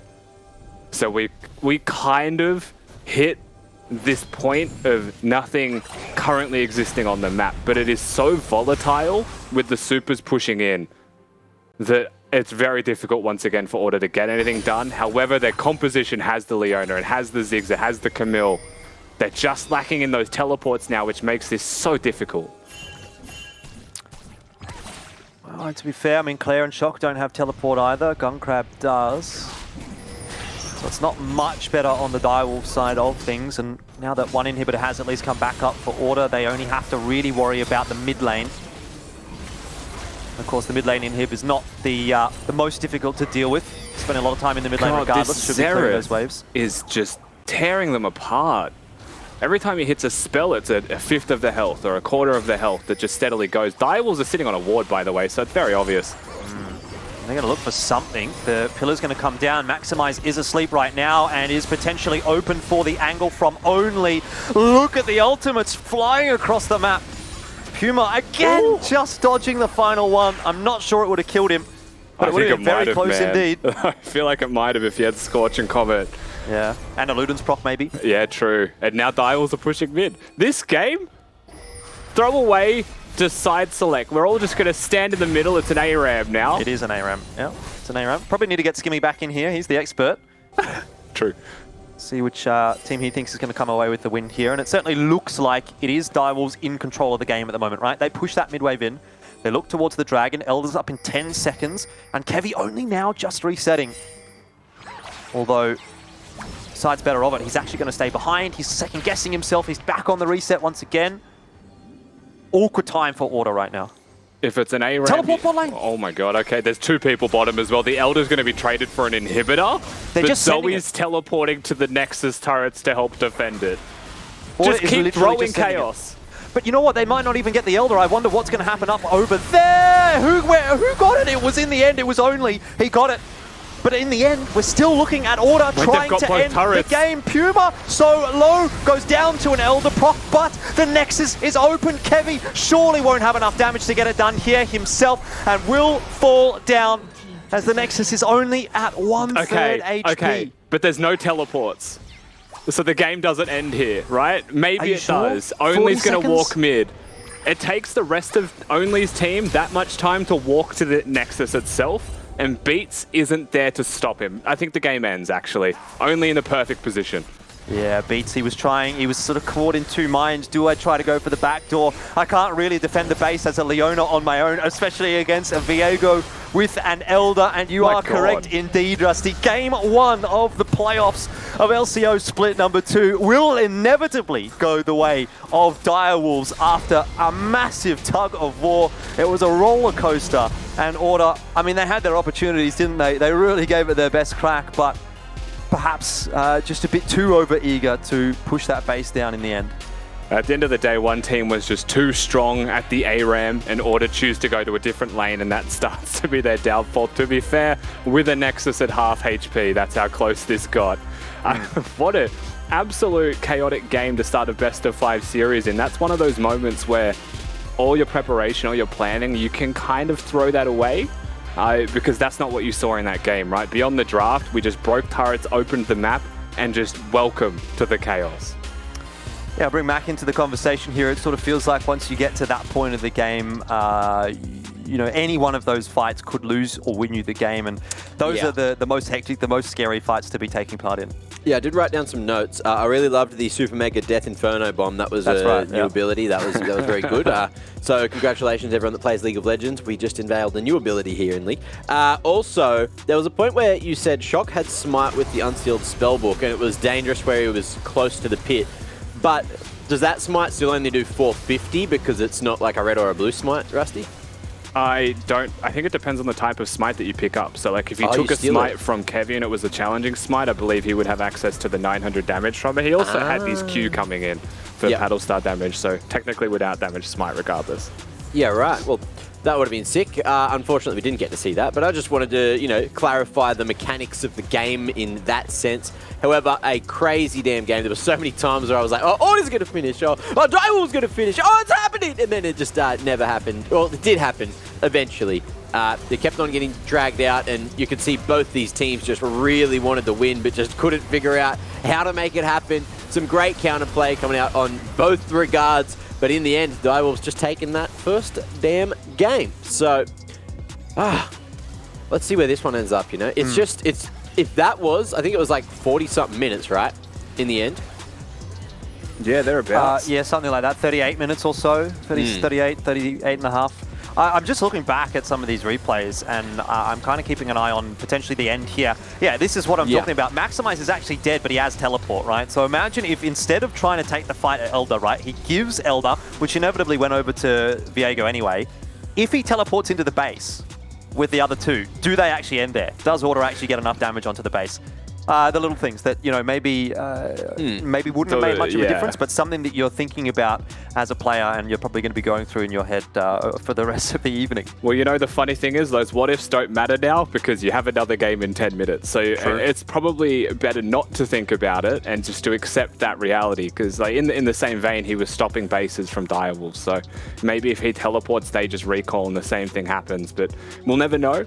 And in the scheme of things, we get to look at what, in my opinion, was the most valuable person in this game, which was a Gun Crab, doing the most damage on his team for Direwolves. And I mean, Nash's Tooth, maybe not your most stock standard item choice, but it's the one that he has. It gives you a lot of AP though, right? It does. It's like that. You look at that in terms of raw ability power stats, and that's one of the items that gives you the most AP in the game. Where's his death cap? So I think he may have swapped it for some specific reason. Maybe that graphic isn't correct. It doesn't matter. It doesn't matter. He did the most damage. He was a late game Xerath. He was absolute terror. And I think there's proof now from our game 1 draft that Xerath into Ziggs is working very well for Direwolves. Yeah, I just want to mention as well, Jordan, you had an affinity. I saw you playing Xerath like all day today, so I could see every time. I've been playing Xerath for the last few days, actually. There you go. Every time he was doing something crazy there on the Xerath, I heard you like firing up, and I knew it was like, oh, that's just because he plays that champ. That's all that's going on here. But that being said, Xerath is one of the most fun champions in the game. Just putting it out there. Notice every time he dropped an ultimate, it was so well placed. He was almost getting kills and forcing flashes over and over. So just huge impact, even if he wasn't in the fight. However, before we get into game 2, we have to go to another break. So ladies and gents, don't go too far. Game 2 coming up just after the break here on the DoorDash LCO.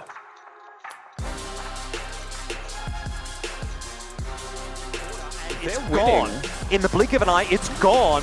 Solar Flare down on top of Cupcake is going to be a bit of a problem for him, but he does go inside of the Zhonya's. It's not going to save him. Maximize on for the chase. Catches Claire. Wrapping up over there. Who got it? It was in the end. It was only. He got it.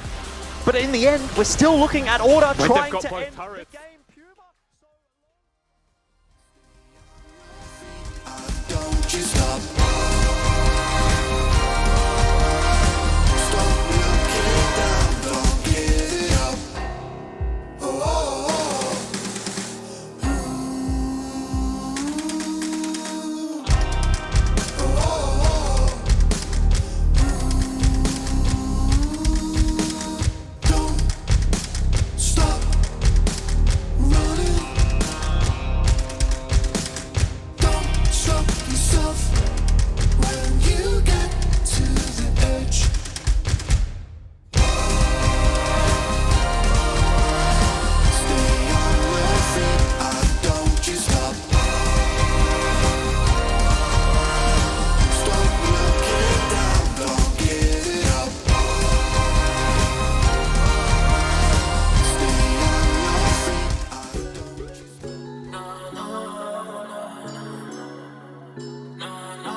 Don't tell me lies, you wouldn't survive denying the truth.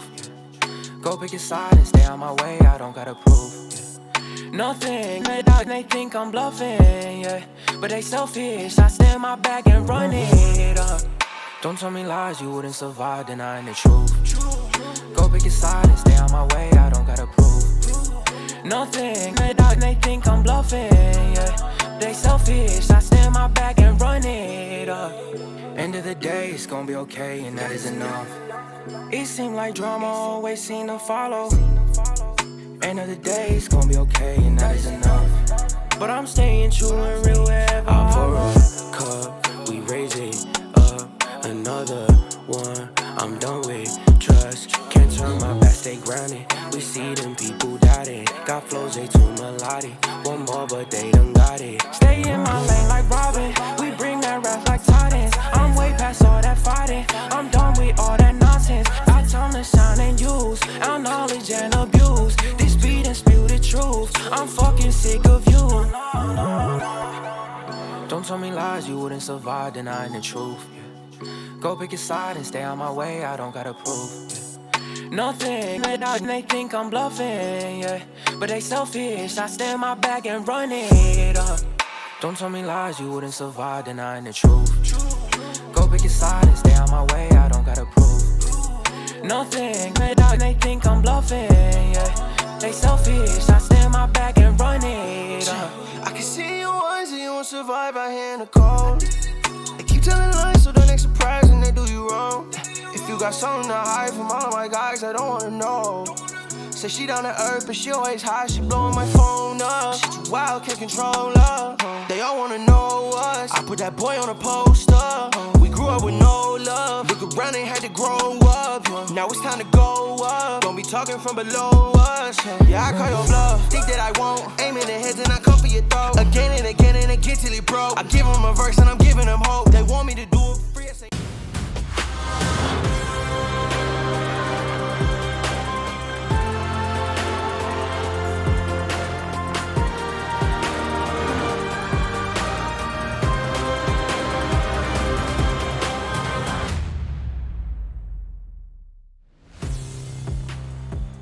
Current scoreline coming in back again here for Direwolves and Order going head to head.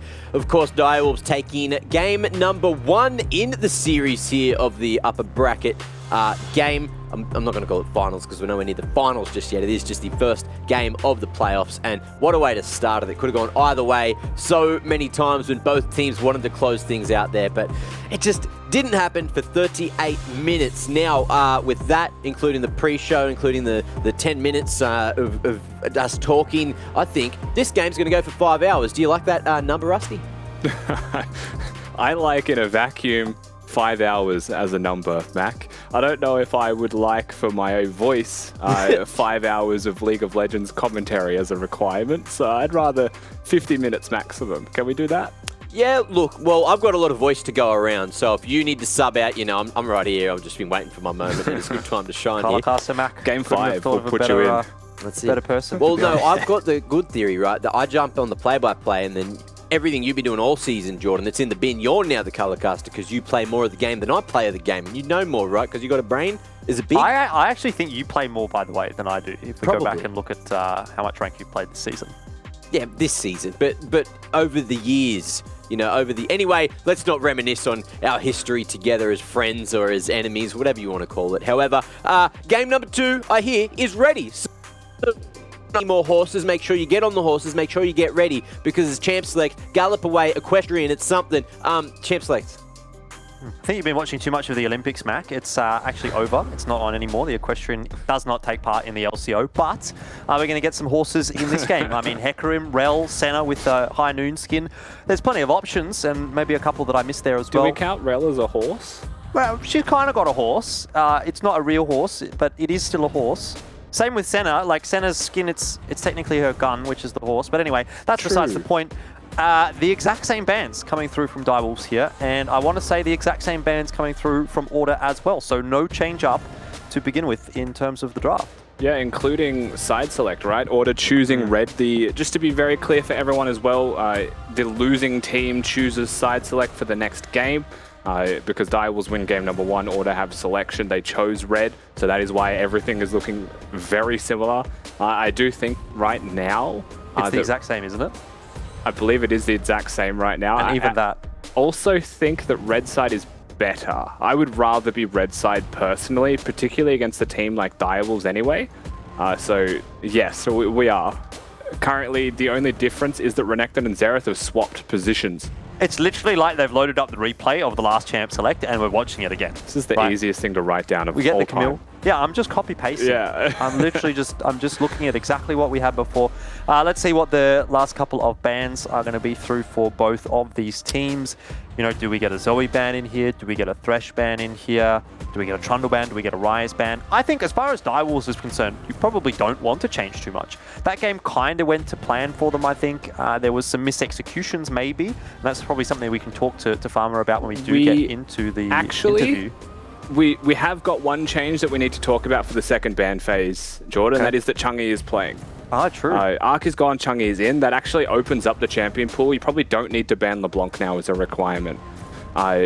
Trundle is something that we may not see again from Order's side, but they've got the Lissandra pick into LeBlanc, right? That is something that Chang'e practices. You've also got the possibility of Kevy playing Lee Sin into the LeBlanc, which is definitely something that we've been seeing internationally as a good option. It's just skirmishes so incredibly well. And being red side, you pick a winning 2v2 matchup in mid. So we'll see. But like I would expect, right? Zoe gets a priority in the bans here, maybe with the Syndra. That's already gone, sorry, not the Syndra, the Rakan that we saw before. Well, Rakan definitely something that Direwolves have looked for. Or just not a champion. In the past. Yeah, I was going to say, I think actually Order missed one of their bans. They skipped the ban. I don't believe that that was as part of like a competitive ruling or anything like that. They just didn't ban. So either they took too long, or they forgot, or they didn't know what they wanted to ban, or they just didn't want to ban. Either way, we get a few picks coming through now as well to talk about, and it is going to be the Rakan down in the bot lane for Direwolves. It's something that they have opted for in the past, more so towards a Ziggs Rakan lane as opposed to a Xerath Rakan lane, but I suppose fairly similar prospects. Nocturne over for Order, and I'd have to imagine that's going to be going into the hands of Kevy in the jungle. Yep. And just to quickly confirm, there was no reason for Order to not ban something. They just didn't. And while we presumed it could have been a Rakan, that's immediately locked in by Direwolves. Ryze is the lock-in, I think, is Shock showing respect to the fact that the LeBlanc has got things that can measure it, and Shock probably wants to win lane, not just get nullified. But Chang'e decides to come back into this best of 5 series and whip out one of his signature picks. A champion that I think I'll be the first to say I'm not incredibly high on, but when you're looking at a Ryze in mid lane, a Nocturne and an Ahri have an incredibly high amount of kill threat, and it's a pretty difficult time for a Viego to get a reset, I will say. Yeah, that's definitely true. You know, not to mention the Camille, also going to be quite difficult to get resets on as well. So it might be a toughie here for Only, although he did have a great game 1, so can't really fault him for that one.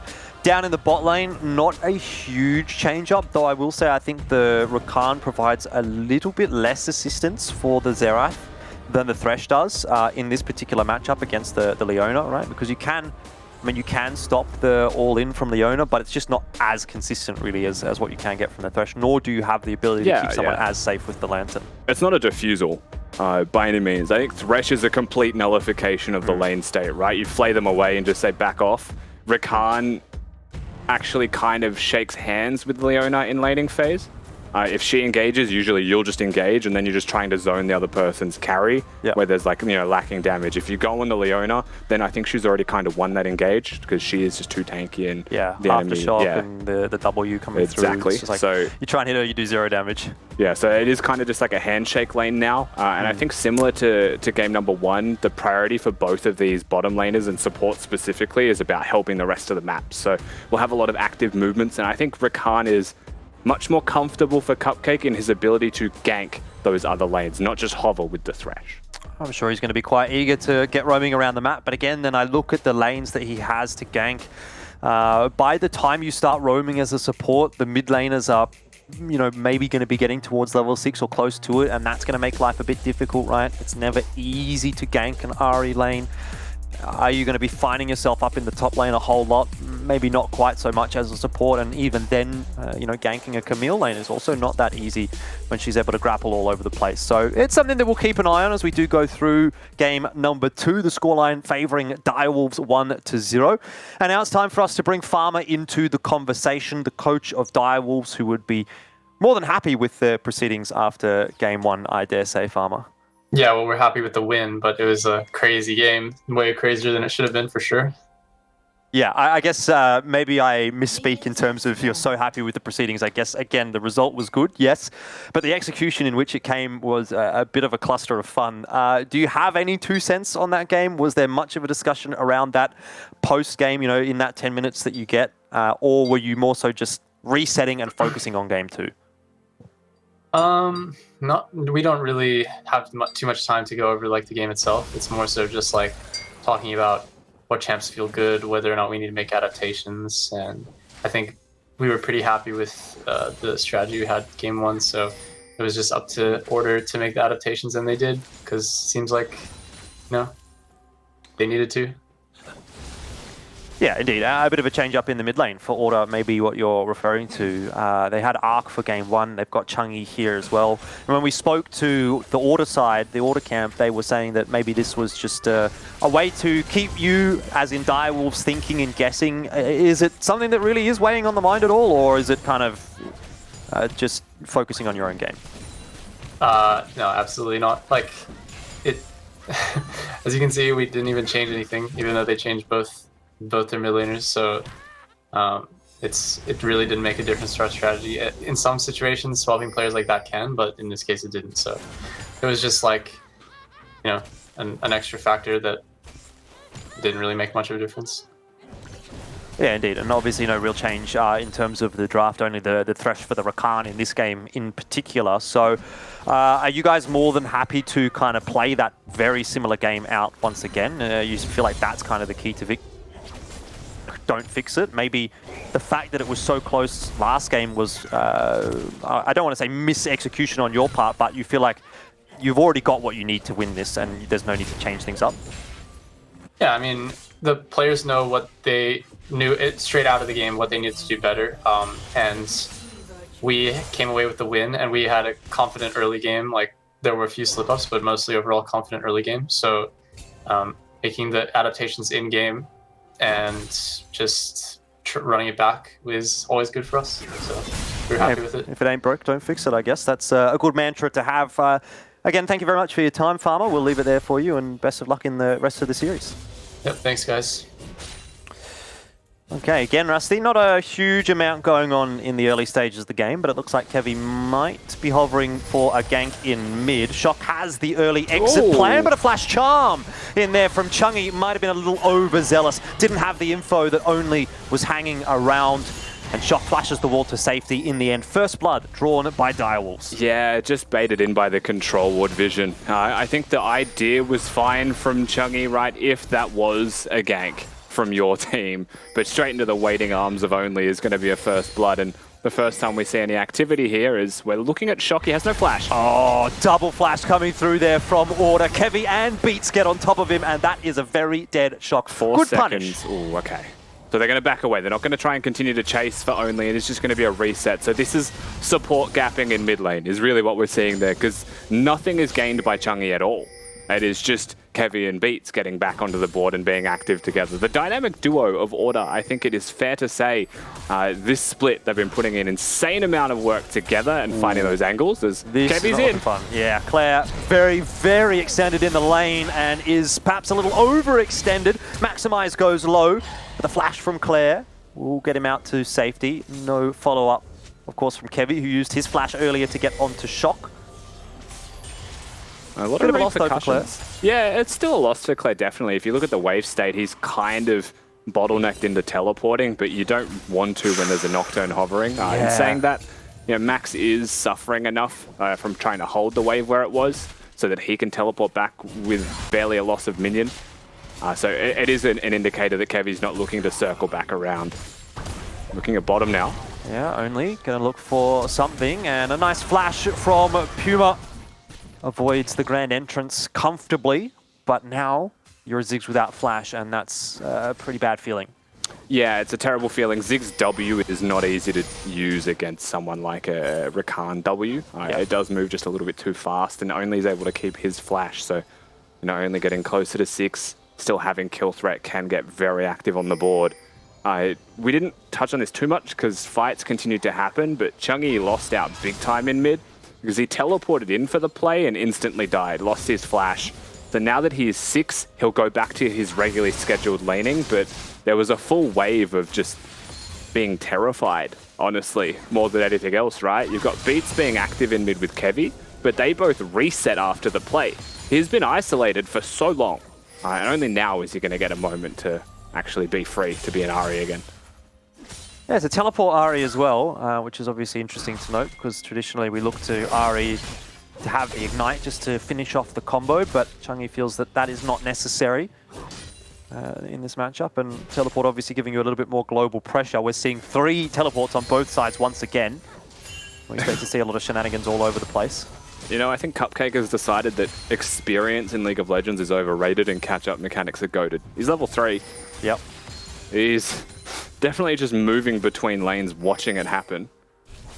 He's about halfway through level 3 as well. It's not even like he's almost ticking over to level 4. He's a wave off getting level 4, a full wave. Kevy. Well, Kevy is certainly going to need to be a little bit careful here. Does not have flash available. Only, however, has his in the back pocket. But the smite goes the way of Kevy. Gives him the thumbs up on the way out. Fade away. Cool guys don't look at their smites.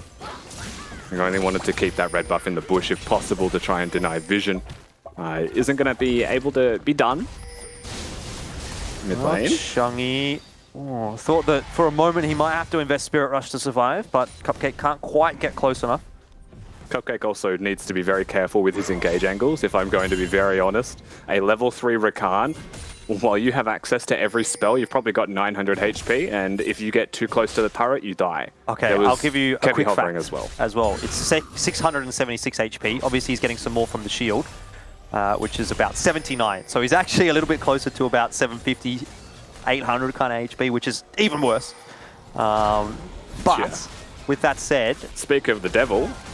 look, he's probably not going to last too long here, although we'll be able to use ground entrance over the wall, so smooth as you like, gets out of there. That's why he has to be very careful, though, with his engage angles. You can use all that mobility to disengage, and that's fine when they catch you like that. They weren't fully poised to combo their crowd control either, but you've got enough mobility to disengage okay. He will be okay, honestly, overall. The real benefactor of this is Gunkrab. Level 7 now on the Xerath is getting closer and closer to the levels that he needs to be super powerful. Well, once again, the Smash Bros in mid. It's a Flash Zenith Blade from Beats, and that's a very dead Shock. It seems like the master plan, once again, is shut down Shock early on in the piece. And this time, I'd say Order is executing it better. Yeah, they're doing it at an even game state, right? They're not doing it at a 2,000 gold deficit where Shock already has gold, right? They're not actually just equalizing the game by killing him off cooldown. This time around, it is very successful. I think the roams that we've seen from Beats in general has been better than what we've been seeing from Cupcake. Much more successful with all of the moves that he has made, and that is starting to reflect now through the fact that mid lane starts so poorly is now really swinging back on a dime to favor Chungi. Blue buff going over to Chungi as well. Always nice. In the meanwhile, Only will be picking up the Rift Herald. Already a much better start for Order. At this point in the game, and when we were talking about objectives in particular, it was all the way of Direwolves. At least this time, Order have managed to pick up that first dragon.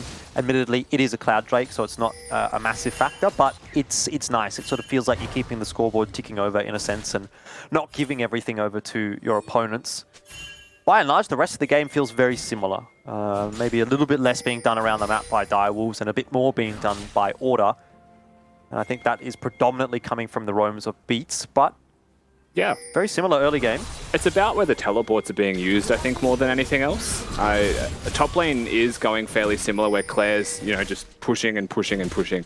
But, Only's actually here right now, so we'll see how this transitions. You've got Rise with teleport able to move Cupcake on the side of the map, so I'm going to hold my thoughts to see how this pans out. Well, they know Only's here, or at least somewhere nearby. So Kevy is just going to float, ready and waiting. Beats has come up on a rotation as well. Don't know if he would have been spotted by that ward at red. I suspect he would have, but definitely is now. And might be in a spot of bother. Has no flash available, of course, with the Hex Flash over the wall. But actually ends up baiting out Realm Warp from Shock, and not a whole lot eventuates from it. Has boots of mobility as well, so as long as they don't get a tick of damage under Beats, he was just going to sprint away. Yeah. So, yeah, Renekton's not going to have the easiest access on dealing damage to you. Rakan also very committal. So, you know, for what it's worth, the idea is there from Direwolves. They're protecting their red side vision. They do so, but Order also defends the top dive or getting a bit of wards down themselves. Nothing actually comes from all of that. And to my point from before, because we will have a moment, the difference is in how the teleports are being used between Game 1 and 2. In Game 1, the teleports were being used aggressively, you know, to free up lanes and dive lanes constantly off cooldown. This time around, it's about teleporting back to your lane to save minion waves, and very different flavor of League, even though the champions are basically the same. Beats certainly is being mobile, isn't he? Yeah, you talked about Cupcake being more than happy to sacrifice experience. I think Beats is as well. Puma is level 8. His support is level 5. And you'd say that it's a very similar story on the other side of things. Guncrab 8. Big time. Cupcake 5. So, you know, normally you're thinking, all right, well, if I'm a level down as a support, that's okay. But 3 levels down on your marksman / ADC / bot lane partner is starting to stretch things out a little bit. The one benefit of that, though, Rusty, is that for the first time in history, Guncrab is the same level as Shock. It's a glorious day to be a bot laner today because you are actually equalizing the mid lane experience. You're having a very good time being Puma and Guncrab at the moment. It is a big deal. And something that we expect from Champ Select ultimately, right? When you're picking Ziggs Leona, you're not looking to just hard win bottom lane unless you get played towards. You're looking to have Ziggs get levels, and Ziggs and Xerath are both level-based champions. You want level 16. You want to have extra damage and your base damage as well from levels. It's what you get with the mages. AD carries want items a little bit more than they do levels. So supports will suffer a little bit from this. One point of difference, though, is that, first of all, Cupcake's gone for Merc trades, which is totally fair. He won't be moving... Oh, hang on. Hold the press, Rusty, because we've got a dive going on in a mid-grand entrance. It's knocked a couple up, but it can't quite keep Shock alive. And once again, they're aiming for Shock. A quick flash out from Chungy gets him away from Guncrab's prying eyes. And another good execution from Order. And this will keep happening. So we've seen the composition happen from Order. We know that when Nocturne and Ahri have ultimate, they bring Leona mid. And this is all compounding right from that draft. We just spoke about the fact that Beats wants to be roaming. Cupcake has been roaming also. But one team has a Nocturne, they have an Ahri. One team has a very long-range go button, in other words. The other team has a Rakan that can, but usually you need a springboard of like the Viego to be very close range. And that is a pretty big point of difference right now. As to why it's been so much more successful from Order. 0-3-1 scoreline on Shock is not ideal for Direwolves. However, their gold is still perfectly fine. They still have very good income. Yeah, I mean, he's still actually out farming Chungy, so he's getting the cash inflows in the right direction. Dragon has spawned. And it seems like it's hot property at the moment. Both teams converging into the bot side river. Only will be forced away. 2 pink wards go down. A teleport in here from Order as well. That's Maximize joining the party. Claire will also take the opportunity to port into the Pixel Bush. Looks like we'll have a fully fledged 5-on-5 for the Dragon. Beats with a very wide flank should get spotted here by Only as he's sitting in the bush. So it looks like both teams are just sizing each other up. Direwolves teleporting, however, has staunched mid lane priority, which is a pretty big win. We'll see how this plays out for the Drake itself, because right now, free waves going to both side lanes in bottom and mid. No one catching any of it. Definitely looking like a nice flash angle for Beats over the wall if that Dragon does get started for Direwolves. But you think about Claire's position here as well, which Maximize is now starting to sleuth out. Looks like Order wants to pick the pace up a little bit. They've committed to it. Watch for the Leona ultimate for sure from that flank. Or is it going to be the Hex Flash over? Well, there it is. It's the ultimate indeed, right on top of Guncrab, who is the focus of fire for Kevy as well. Paranoia deep, but Claire gets so much damage done, slicing and dicing through Order. And that might actually be the turning point of the fight. I don't know how many players he caught with that one Q, but I think it was the entire Order team. Yeah, it was a rage-empowered Q that hit all 5 members. 100% half health everybody, and that's exactly what you're after with the Viego composition. So Direwolves, what starts pretty rough, starts with Gunkrab dying.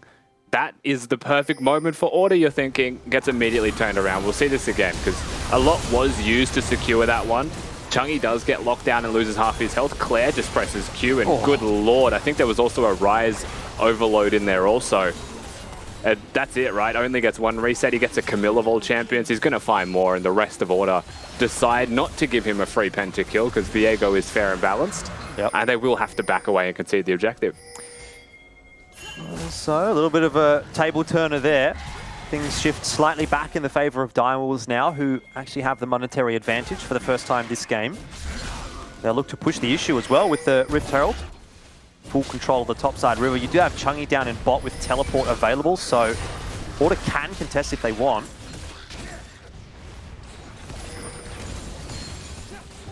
Doesn't seem like a contest. Contest is something they want to look for at all. Just a quick stock take as well. It's not going to be very important for objectives as that Herald is gone, but summoner spells, very much missing across the board, right? You've got your teleport from Chungy and Shock, so you'll probably see mid laners start to move to side lanes. But Shock isn't going to be able to do that safely when the enemy team has a Nocturne constantly taking you down. So they're the ones who are going to reinvent the strategy. They're going to keep Shock with the team, summon the Herald for mid instead. This does mean that we should just be trading objectives overall, however. Yeah, Chungy really getting a lot done down in the bottom lane. Maximize will need to be a bit careful here with Only hanging around. Once again, Only has managed to find his way to a 3-0 start. It was looking a little bit rougher for him than the previous game, but now things have picked up quite nicely. So he can really start to accelerate. The real difference in the way that this game is playing out for Direwolves compared to the previous is that last game it was Only and Shock getting kills. Now it's just Only. So there's really only the one big threat on the Direwolves side, whereas there's a few now available for Order. So they have a much easier time of playing through this game than they did. Map not as open, though, is a major point of consideration. If you're looking for that similar style to Game 1 here, you know, if you're looking to execute the 1-3-1s, Nocturne obviously is a massive enabler, and a 3-0 Nocturne is devastating. And I think above all else, the fact that Kevy isn't behind and is in fact ahead is going to be the difference maker for why we're getting a more even game state. Shock being 0-3, honestly, I think he's still perfectly fine. He's still going to be a contributing factor pretty solidly. Gunkrab having 1 death doesn't matter as much, right? He's still level 11 now, starting to get those items on the board. Yeah, he started 0-1 last game as well, by the way. Remember that dive bot? True. He was 0-1-0. It's just a matter of time with the old Xerath, isn't it? Yeah, I think he's a real ticking time bomb, particularly in Gunkrab's hands, because he's the kind of champion that can go from nothing to a lot in the space of one fight, especially when you've got Dark Seal. And he certainly has picked that one up early on again. Maximize has to get that hookshot rolling, but there's a Realm Warp. Shock is invited to the party. Maximize opens the door, a bit surprised. Not sure that he sent the invite in that direction, but hey, Gate Crashers are here and Direwolves take what they want. Yeah, I mean, Max definitely said bring a +1 only, and they brought the whole crew. Order looking to defend mid lane, may try and make a pick. You wouldn't want the full... Oh, I thought that was going to connect. I really did. Anyway, looks like Kevy has tried to make something happen as well. No paranoia in there. Just gets completely caught off guard, and that is a bit of a head scratcher for Order. The last 5 minutes or so have definitely not gone to plan. Yeah, that was really messy from Order. The attempt in mid is fine. If that Zenith Blade hits, Gunkrab probably dies there, to be honest. Nocturne Ultimate also available to go onto Gunkrab, but he chooses to walk into a Rakan and a Viego and just dies. That's definitely a head scratcher, nothing more, nothing less. Yeah. Well, weird passage of play. Direwolves slowly but surely starting to take control of this game once again. Chungy very isolated down in the bot lane here. Needs to be careful with 3 of the Direwolves members being on the bottom side of the map. Spirit Rush just coming off cooldown now, so should be pretty safe. Good Dragon at 15 seconds though. Looking at teleports, you know, Max is on the correct side of the map for the objective. Hasn't cleared the control wards on either side of him, however. He's being greedy for the turret. And Order are not looking for the Drake. They are just plain and simple looking for this top lane turret. And I think this comes back to the game 1 conversation we had on turrets opening up the map. I think they are putting much more emphasis on having mid priority and then breaking turrets to make their composition more dangerous. You know, less turrets, less safety nets, more opportunities for a Nocturne and an Ahri to find side lane ganks. A big death ball of Order players working their way through mid right now. And they've run into Only, which is maybe not the champion they have liked. Kevy does have Flash, he's going to avoid Only's ultimate and survive as a result. Also pops Paranoia. Everyone walks away from one another. Again, Order can't make their minds up. If you're going to play towards topside, you don't take fights walking blind into bushes near mid, on the bottom side of the river. They can't choose, and they're punished for not choosing. Like, credit to Kevy for living, but why are you face-checking the Viego when they're ready for you anyway? And that could have been worse. I think they're pretty happy with how that turned out and the fact that they did survive. And I think ultimately, you're looking at top lane pressure, you take the turret, maybe you're looking at the top lane in a turret once again, because that's where your team was deploying, right? That was where you were going, and then they changed their mind. Yeah, a few stopwatches starting to pop up here as well for Direwolf, so the next fight that Order takes, they're going to have to be very aware of that. They themselves don't have any, but Shock, Gunkrab, Cupcake, all not the free kill that you might think. Very easy to get baited in, particularly as a Nocturne, but that is not a factor right now because it's Maximize that Direwolves have found, and once again, another freebie. This time it's going to go the way of Shock, and Direwolves are just finding picks way too often at the moment. And they're going to start the Baron straight away here. This is on Vision. Of course, the Vision has been control warded, but that means that Order have the information that it's being done. The question is, can they stop this? 20 seconds on Maximize to teleport into this one. They're going to have to, and this could be bad. Yeah, well, I mean, Kevy does have Paranoia, so he can go over the wall if he wants to try and steal. In the end, Direwolves are not going to gamble the 50-50. Probably a smart decision. It forces the teleport from Chungi at the very least, so they get something out of it. Stopping the Baron is still the ultimate goal, so I think Direwolves will be happy with the summoners that they got. They'll be able to call those ones. Ultimately, though, the flashes are still available. Ultimately, the summoners for fighting are still there. And so Order won't be too upset with the outcome of that one. Losing Maximize twice in a row now, though, just casually in a side lane, is starting to get pretty bad. And to put it simply, right, your Dragon is gone. Top side is going to be the place where most teams are going to be resetting, and Max is pushing it as a Camille. Yeah, he's doing a lot of damage to Claire, but the ultimate is there, and despite the assistance from Kevy, this is not a 2v2 you win, not against Only, who had a bunch of kills going into that and picks up one more on the way out. The Viego's just a little bit too good right now, and I think if we see another Direwolves win and we go into a third game, it's probably joining the ban list. Only's looking a little bit too clean. Direwolves are going to teleport in this time to start the Baron, and they mean business with this Baron start. Difficult for Order to stop it. Sense of deja vu, really, isn't it? Maximize dead, you've got timer on him, but TP available, so he can get there.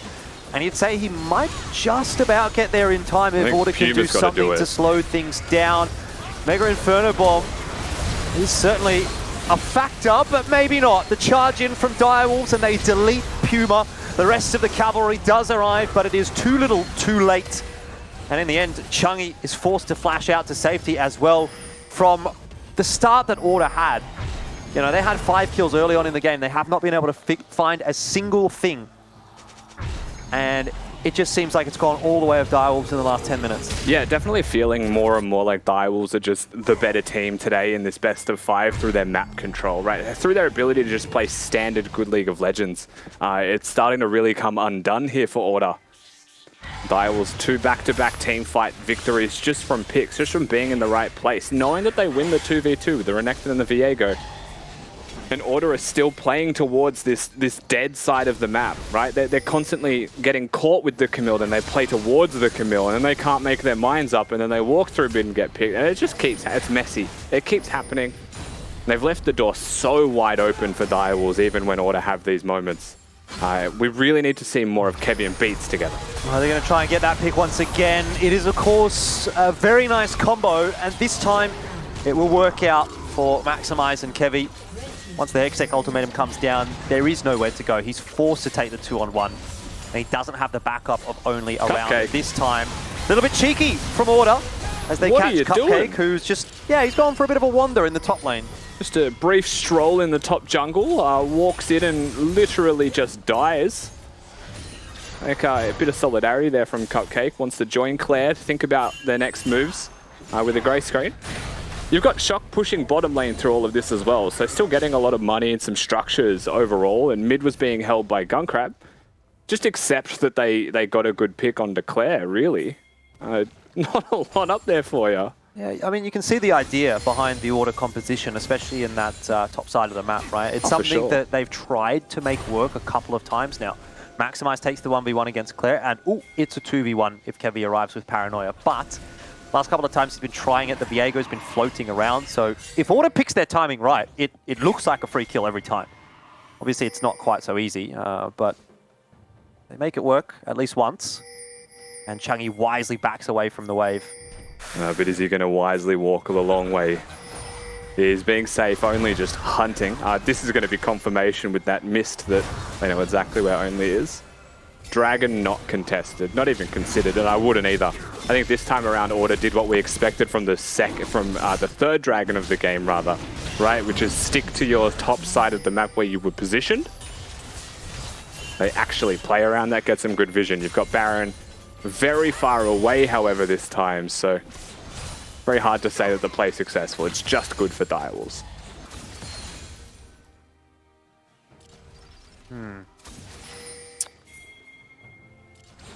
Well, we slow things down a little bit for the next few minutes, I'd say, and Shock's more than happy with that.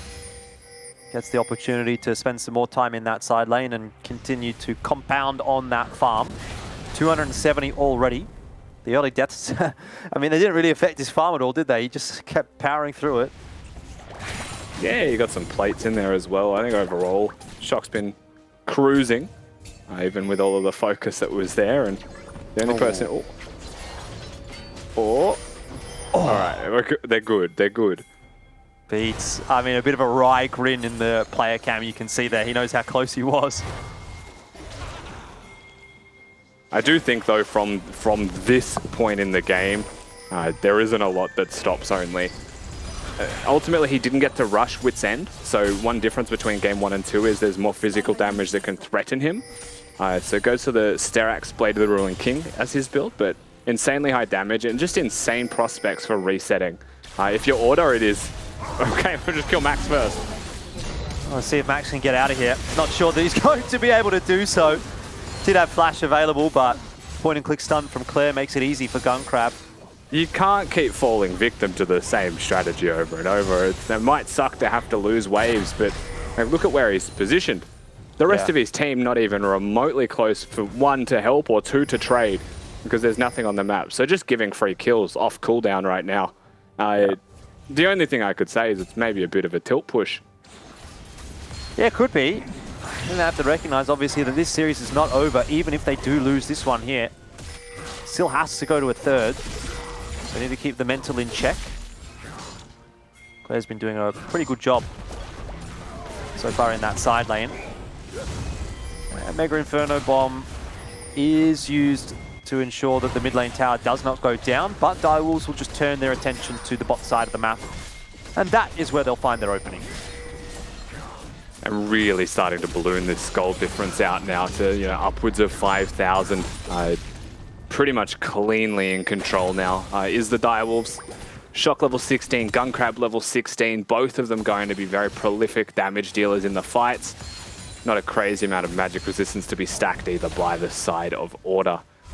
Pick composition with a 2-item Ahri, not necessarily strong enough to just win a game if most of your focus and emphasis is on side lane ganks, but you can't control the middle. It's awkward how this game has sort of tumbled out of control for Order. In a minute and 50, they'll almost be forced to take the fight for this Dragon Soul. It's not the Cloud Soul that we saw last game, which you think, okay, well, we can probably give that and it's not the end of the world. This is an Infernal Soul, and you're against a Xerath who, is chugging along quite nicely. He's got 6 stacks on the Mage Eyes. It's not a huge amount, but he is going to be hitting like a truck even before that Infernal Soul comes through. So I think Order are going to have to make sure they fight for this one and make sure that they get the win there as well. Beats once again. Finds himself sitting in that mid bush, waiting for an opening, but won't find anything. KV hovering for bot side. It's the same setup for Order. Yeah, they at least have more information this time. Max is just going to try and get some chip damage on this. Probably not the full turret. If he does get the full turret, bit of an in. So yes, we'll have to back away. But this time around, you see the Rise top, right? You see them on the mid wave. You have more information. That's when Max pushes. But he can't 1v1 Claire anymore. He's a 1 in 5 Camille. He's probably a full item away from even considering that one. That said, he's got ways into this game. You know, if he can get on top of Gunkrab, he can certainly be a threat. That's going to be quite impactful in the next 30 seconds or so when Dragon does spawn. Beats thinks he's got the opener, but there is a stopwatch. And Gunkrab survives for now, but not forever, as he is chased down by Puma and Order. Get there, man. It took a lot of investment, but they got there in the end. They got the opening pick. Now they're going to look for some more. Charm doesn't connect. Chungy is still looking for more. Dragon in 10 seconds. So Order, I think they moved to the Baron, they changed their mind. So now they've staunched their way back through mid. Forced priority only still going to well and truly be here. Flash and Smite at the ready. And Order, they may have to flip the burger. They don't have time to waste.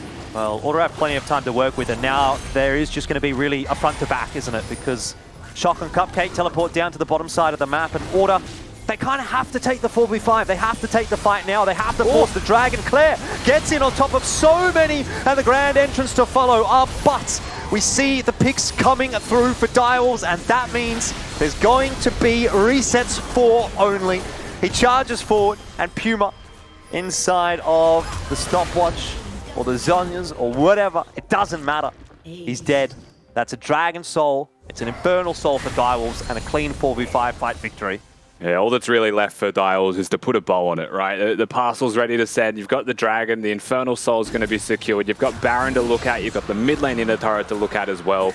And you've also got yourself a fancy little 8,000 gold difference 32 minutes into this one. So Baron, Dragon, the next steps are just to try and actually hit that Nexus as fast as possible. Your waves have been fantastic from go to woe. Even with a 0 damage Gunkrab in that fight, you know, you've got the just Indomitable only locking it down. Yeah, that's a big, big loss for Order. Take a look back at the replay how this happened. I think it was Claire that flashed forward.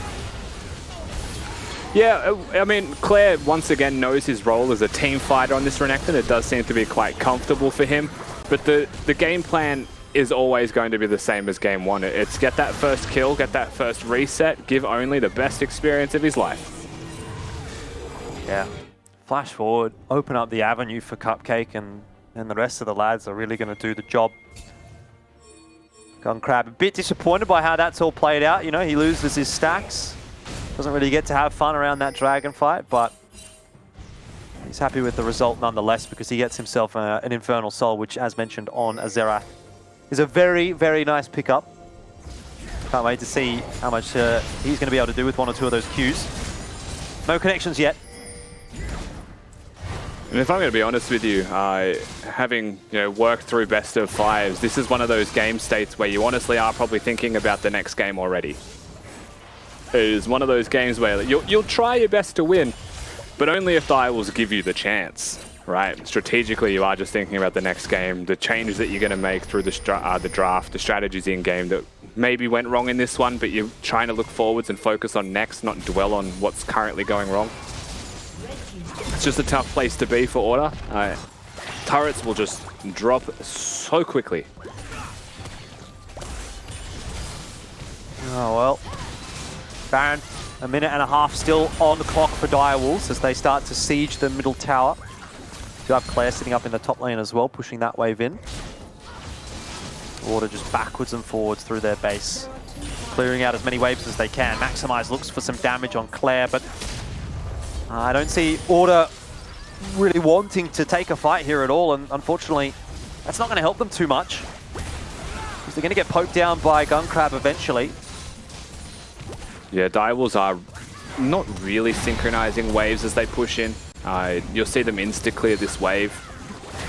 And so now top's going to push, it's going to be cleared, then mid's going to come in 10 seconds later and it's probably going to be cleared. We'll see how this next wave goes though, because it looks like Order might be choosing to reset or get back to the base to shop. So yeah, needs mana too on Puma. But like again, there's 2 minions left in top wave, now the mid wave's crashing. They might be able to break this one, but you've got the Zigzalt and Threat handy. Cupcake looking for an angle right now for the grand entrance, and Order certainly giving him the respect that he deserves.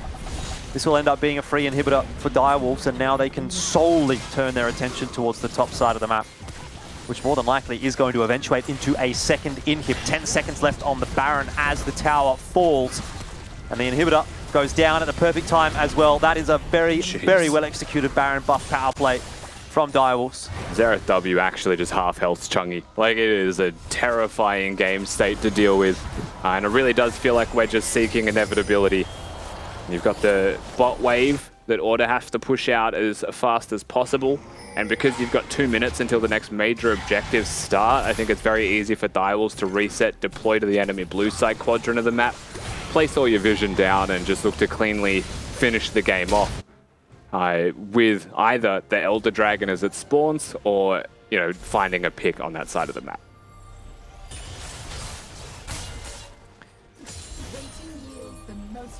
Well, a little bit of respite here for Order as Direwolves take their time for a reset. Gives Maximize the opportunity to push that top wave out a little bit. Mid wave gets pushed out as well. They'll be very quickly crashing back in the direction of Order, and it's going to make it nigh impossible to contest this Elder. And if the Elder goes over to Direwolves, then I don't really see much of an avenue for Order to defend with, unfortunately. Well, yeah, there's really nothing left for them. Just looking at what we do now for Direwolves. Next step, getting the vision like they are right now. The Order are going to try and contest this. You want to try and staunch for as much of the vision as you can, just so that they, you know, don't have pockets of free movement. And it all starts through the wave as here they go. Yeah, indeed. That's the engage from Kevy. Paranoia in, forcing out his stopwatch early on in the piece. It's not really too much avail, unfortunately. So Mega Inferno Bomb does go on top of Guncrab, but he's got a few to chuck back in the direction of Puma. Lots of damage going down, but so far no kills, and maybe, just maybe, this is an avenue for Order. Unfortunately, they don't have the legs in the fight that Shock does. He's booped away. Nice satchel charge by Puma. Keeps Beats alive, but they're going to lose the inhibitor regardless. And that is now 3 inhibs down for Order, despite a very stoic attempt on the defense. Here's a teleport into the backline. Maximize and Chungy. Can they finally turn something back on its head? Well, Maximize just gets absolutely obliterated, deleted. But the reinforcements are there. Beats now the focus of fire, gives the reset over to Only, who will now take his man. Puma is the next one to fall. Kevy survives in the backline. Paranoia on top of Guncrab. It's not a fun game to play as Xerath when Nocturne exists. But the rest of the team is getting the job done, Rusty. Direwolves once again reigning supreme in the second game of this best of 5. It'll be Shock to do the honors, and it'll be a 2-0 lead for Direwolves with Order sitting on the cliff's edge. And a very straightforward victory for Direwolves in this game number 2. Shock does get to have the privilege of last hitting the Nexus, but the man on your screen only with a 9-0-6 Viego performance. Definitely something to be admired. And then, of course, you've got the quiet achiever that was happening on the bottom side of the map. Puma and Guncrab rather shaking hands. Maybe not something that you want to as avidly look for in this third game. Consider perhaps playing through bot. Consider perhaps winning through bot more than just a mage down there. Let Puma go off. Not something that we've seen yet. Yeah, indeed, indeed. Overall, you know, great start for Direwolves in the series. Again, I want to say, you know, these games are going a while. Like, there's no shortage of opportunities for Order either. So it's not like Order isn't able to contest at the moment. It's just that Direwolves are doing the little things a little bit better. They're finding the opportunities, and I think the main takeaway for me is making less mistakes, right? Yeah, Order absolutely. had that game, not on a silver platter, but it was definitely in their control from the outset. But they made so many mistakes, gave up so many picks, and let Direwolves back into the game. The man that I want to let back into the game is Mac. He knows everything there is about League of Legends, and he is back to tell us exactly what he thought about that match. Oh, I do. I do know everything that there is to know about League of Legends. And let me tell you, that was a game, Jordan, not a match. All right, thank you very much. So, look, you're wrong, I'm right. I'm big, you're little. I'm I'm a jungler, you're a support. So I think I just am higher in the food chain as it dangerous is. prospect, isn't it, with me here as well, Mac? You're Yeah, outnumbered. but look, just because you've been around the block more than we have doesn't mean you're right. Probably does. Main, though. Probably does. You know, experience goes a long way. And look, a couple of games goes a long way too. So now with 2 in the bag, Direwolves are just 1 away, not only from taking the dub, but from moving forward, going up against Pentanet tomorrow. Oh, that'd be a bloody good prospect. However, Order still have 3 games to play to try to get back into it as well. In reverse sweep territory, it's certainly there. But from what I'm seeing so far, Direwolves are just looking like everything's going their way. They seem to be a couple of steps ahead of what Order are doing. I've seen Order try to go for some trick plays, some ganks in both of these games so far that just haven't worked out. And a lot of the time, it's just them wasting a little bit of time. And that being said, this game in particular, Maximize fed more than what I've probably seen him feed all season. Not that he's fed at all, really, this season. He's actually been playing pretty damn well. So that was a bit unfortunate. Hopefully, if there is any level of mental tilt going on for Order, they are able to reset going into Game 3. But I'm sure Direwolves, they're going to be happy as Larry going into Game 3 here. Yeah, I think we're really, more than anything else, and kind of like what Jordan highlighted, seeing the difference in experience in best of 5s, just proving too true so far. Game 1 was actually a very promising prospect, right? Because it was chaotic and it was Order making aggressive assertions and aggressive plays. But this second game was much more about stability and just playing solid, good League of Legends. And that's what we saw from Direwolves for the most part, through all this game. I want to know, I want to see, it's so hard because I want to see Order try to play around Kevy or build around Kevy, but you can see just with the target bans coming out from Direwolves, it's so hard because all the champs that he's been playing so well on recently, they're just out of the equation, so he's not able to get anything going unless, of course, they go for one of the earlier picks in the pick phase, and then at that point, maybe, you know, he's just going to get counted anyway. So it's a really hard thing to do, of course, but at least Order got a dragon this time. I was going to say it was 8 dragons to 0, but Order at least picked up 1 this game. So they're going to be pretty happy about that. Hopefully, you know, you've got to be happy about something at this point. The 11k gold lead there for Direwolves is just a lot. It's a whole damn thing. Now, I do believe a little bit of content as well to have a look at before we jump on into a break. And it's because I love you guys, and I know you're putting in the work. I know you're all enjoying the show, so please continue to send in these photos at LCO on all your favorite socials or in Twitch chat even if you want, and we'll get it, we'll put it up here, and we'll show you how you're watching the game, what you're having for dinner from DoorDash, and that's exactly what we have here. We got Kimi Sakura, caved and finally installed DoorDash, and ordered noodles and vegan ice cream for my lactose intolerant soul. Whilst watching that LCO, I consider this a good night in, and I'm sure you're having a damn good time watching the game. What are your thoughts there? That noodle, is it noodle box? You like the look of that one, Rusty? I mean, you know, Mac, every time we see a post about food, I get a little bit sad. There's someone that lives in a small country town, we have access to such limited options that now you've brought it up, I miss Noodle Box. I haven't thought about Noodle Box for years, Mac, and now I miss it. I haven't actually, I don't think I have a Noodle Box close to me, but I used to have it as well. Anyway, let's have a look at the second tweet here. Of course, it is going to be Hambo Vegas at LCO Playoffs and Chills. So, unfortunately, no DoorDash there for him, but he does have a cat, which he could eat at any point if he wanted to. The cat's awake. I was going to say is the real win. I think it's the first time we've seen a cat picture where it's awake. Oh, that's true. Usually they're sleeping, you know, but it's a beautiful 6:47 p.m. and the cat's awake. So congratulations, cat. You're the latest awake cat that we've ever had on the DoorDash LCO. So good job there. Remember, though, we did start an hour early, so it's not as late as it feels like. Yes, that is very true. That is very true. Usually it'd be like at the end of maybe game 1 at this point. However, we've got a third game to get to in the series, and to get there, we've got to go to at least one more break. So, ladies and gentlemen, don't go too far. It's going to be game 3 coming up just after this. Direwolves in order. Can Direwolves close it out? Well, find out soon.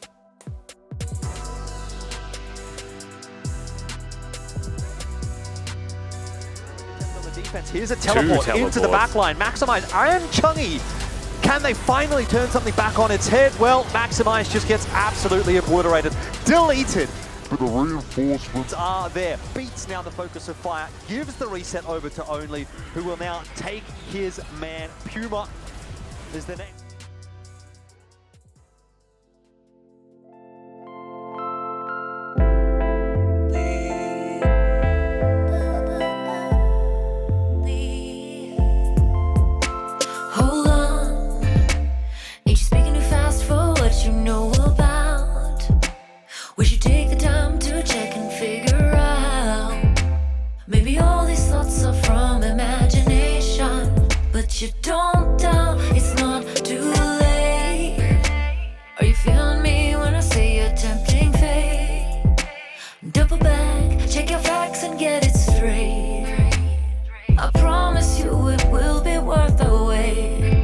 It's altered state. Can you hear it louder now? Trying hard to knock us down. Noise is getting louder now, but nothing gonna take us out. We in this altered state. It's all blurry. Don't matter when we gonna wake. I ain't worried. Stay with me in this altered state. We all blurry, and I don't wanna wait. I don't wanna wait. Just stop. Aren't you tired of always waiting for the drop? 'Cause there's more to life than all the things you got. Hold you hostage 'cause you think you need a lot. You got one shot, to start fresh. Working on the part that's not just blood and flesh. Find the quiet place where you can start to bless. Maybe all these thoughts are from imagination. And don't stress, we'll find this altered state. It's all blurry. Don't matter when we gonna wait. I ain't worried. Stay with me in this altered state. We all blurry, and I don't wanna wait. I don't wanna wait. This altered state. Don't matter when we gonna wait. Stay with me in this altered state. And I don't wanna wait. I don't wanna wait. Can you hear it louder now? We'll find this. Trying hard to knock us down. We'll find this. Noise is getting louder now. We'll find this. But nothing gonna take us out. We'll find this.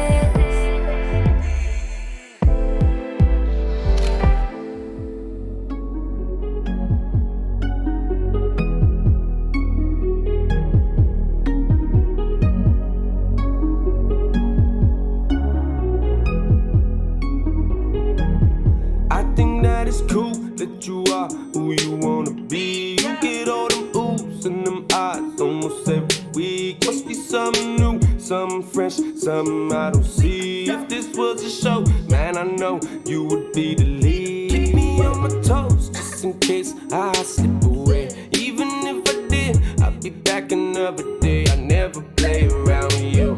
If I was on your team, I'd never lose. If I was in your dreams, you'd never snooze. 'Cause I love the way that you do what you do, what you do.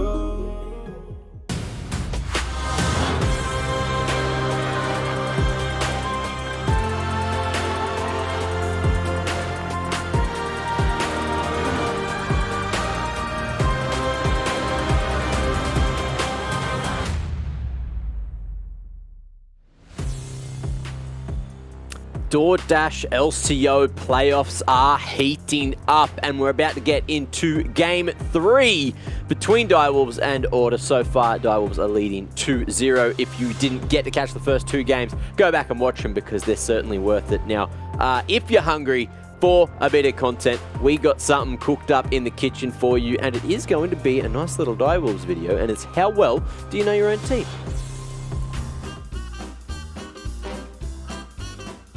Who do you look up to? If you asked me a few years ago, it would be Double Lift, but now I don't really know. I guess it would be a Korean ADC, probably Teddy.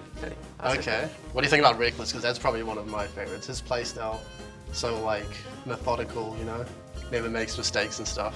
I guess there are like heaps of ADCs that are like really good. Yeah, actually, yeah. Reckless is a good one. He's kind of like the EU Double Lift, but he's still playing right now. Yeah. And he's still like top of LEC. If you had the role change, where would you go? Definitely jungle.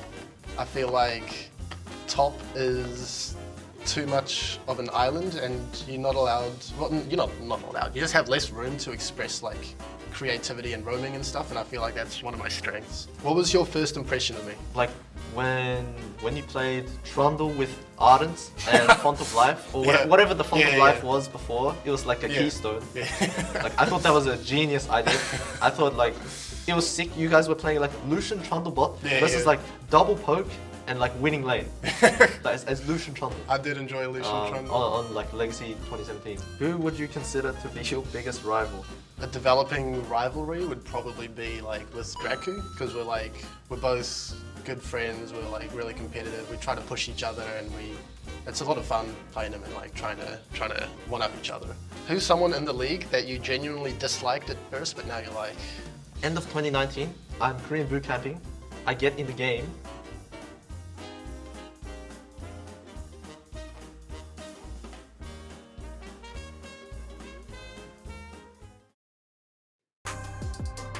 But I wanted to know who Guncrab hated. Please tell me every damn time. And I dare say it probably wasn't me because we weren't acquainted back in 2019.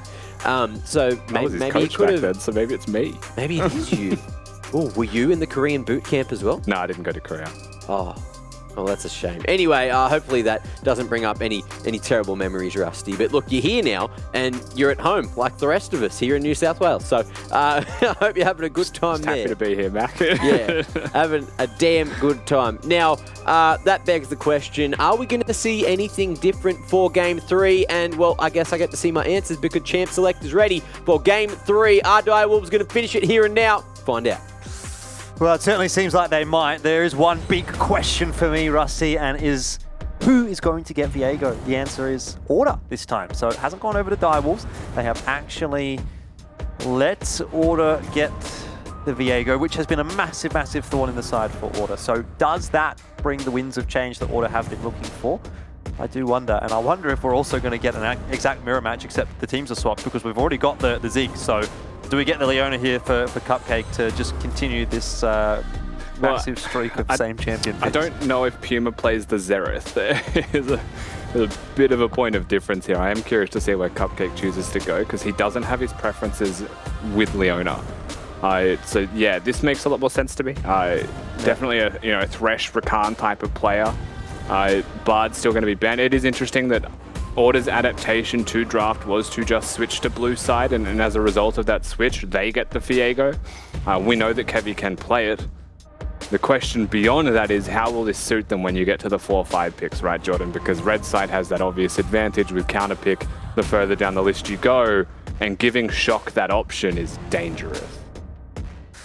Yeah, indeed it is. Nautilus and Kai'Sa is going to be the selection for Order. So Puma and Beats going back to something a little bit more standard, a little bit more tried and true in retaliation to the Ziggs and Thresh that have been selected. I actually like Nautilus into Ziggs, by the way. I feel like he's got a very, very good engage onto the Ziggs if you are able to get on top of him and can make something happen in that bot lane early on in the piece, then it can be a little bit difficult for the Ziggs to negotiate. Like you said, the satchel charge is not something that really deals well with CC that comes at the Ziggs fast. So not a bad choice, I think, for Beats down in the bot lane. Shock has taken the Camille. That'll obviously be going up to Claire, so he's going to be moving off of the Renekton for the first time in this series and taking away one of Maximize's champions. Yeah, I mean, he has the luxury of third picking into bans, which again, I think is a really big advantage for red side, because while it's a blind pick, it's technically not. You get to remove some variables that make it a difficult lane. So, maybe Camille is not blind pickable if Jax and Renekton exist, suddenly they're gone. What are you going to pick if you maximize? That is going to be the question.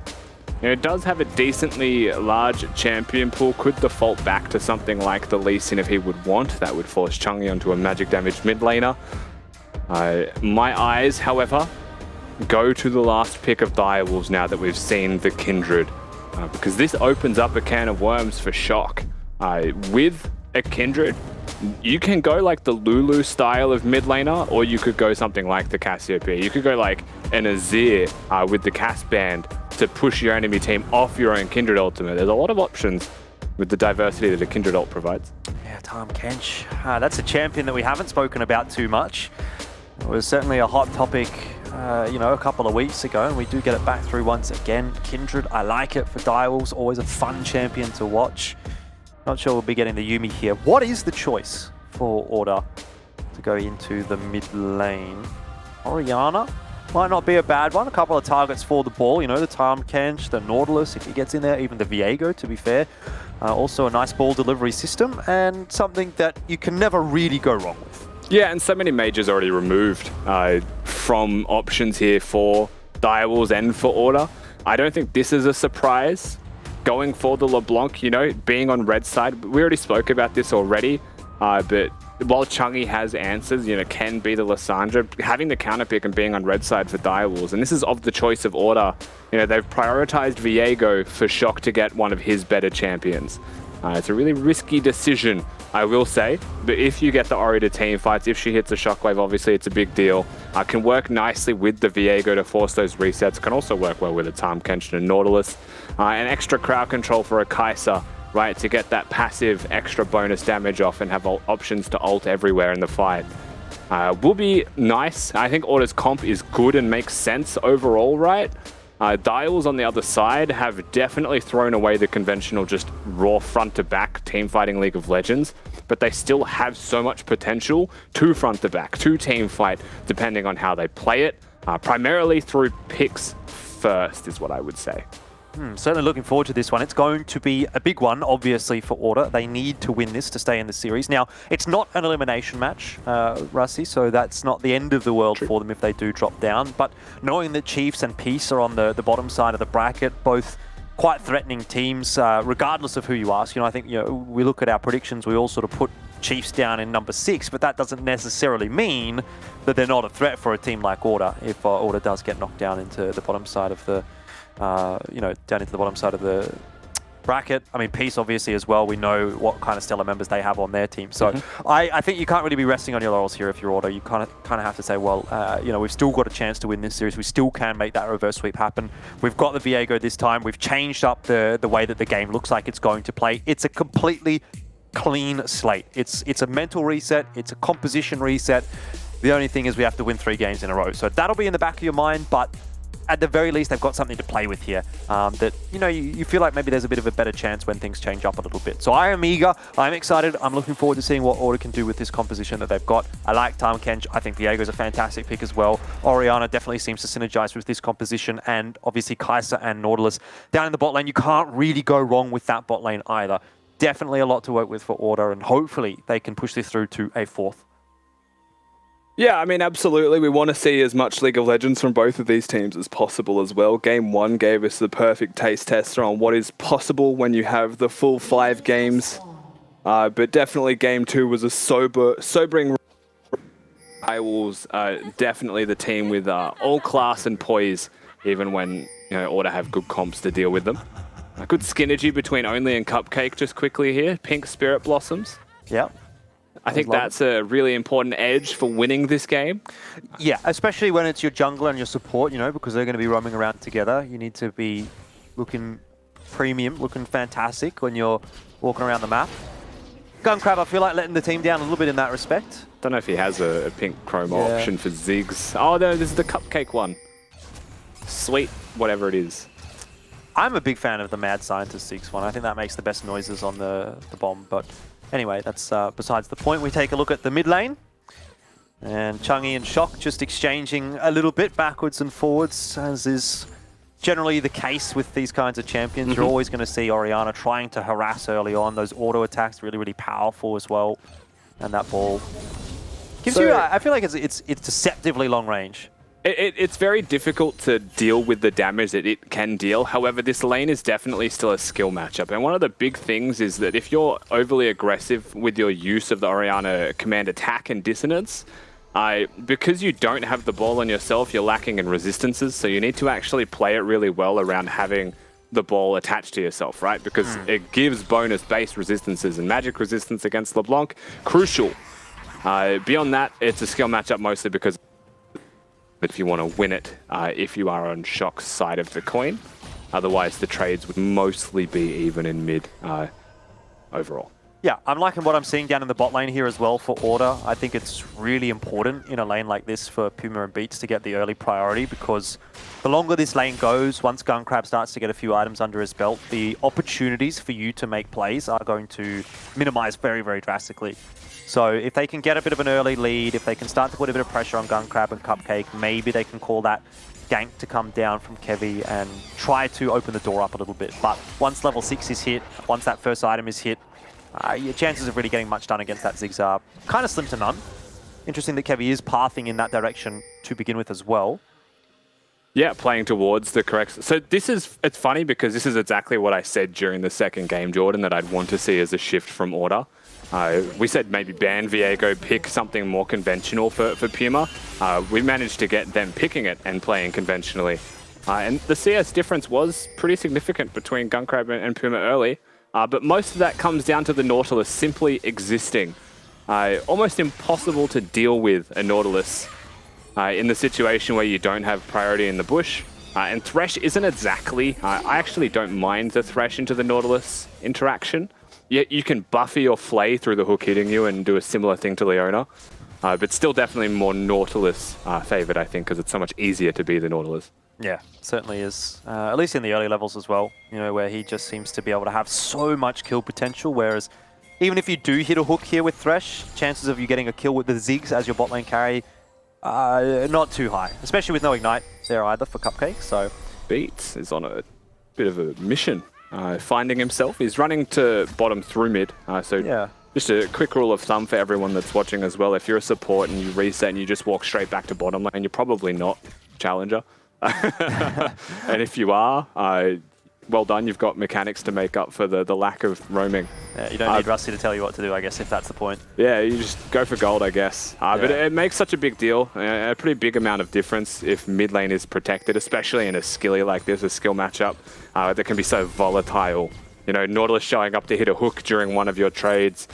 Very misfortunate timing. Yeah, Nautilus hits a hook, someone dies, generally speaking, is the name of the game.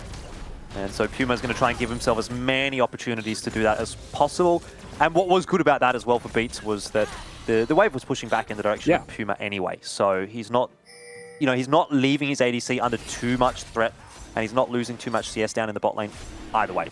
Dragon attempt here early on in the piece from Order, while there's a bit of a shenanigans going on in a mid. It will be Chungy dead. There is no question about that, but it's at the cost of a Dragon.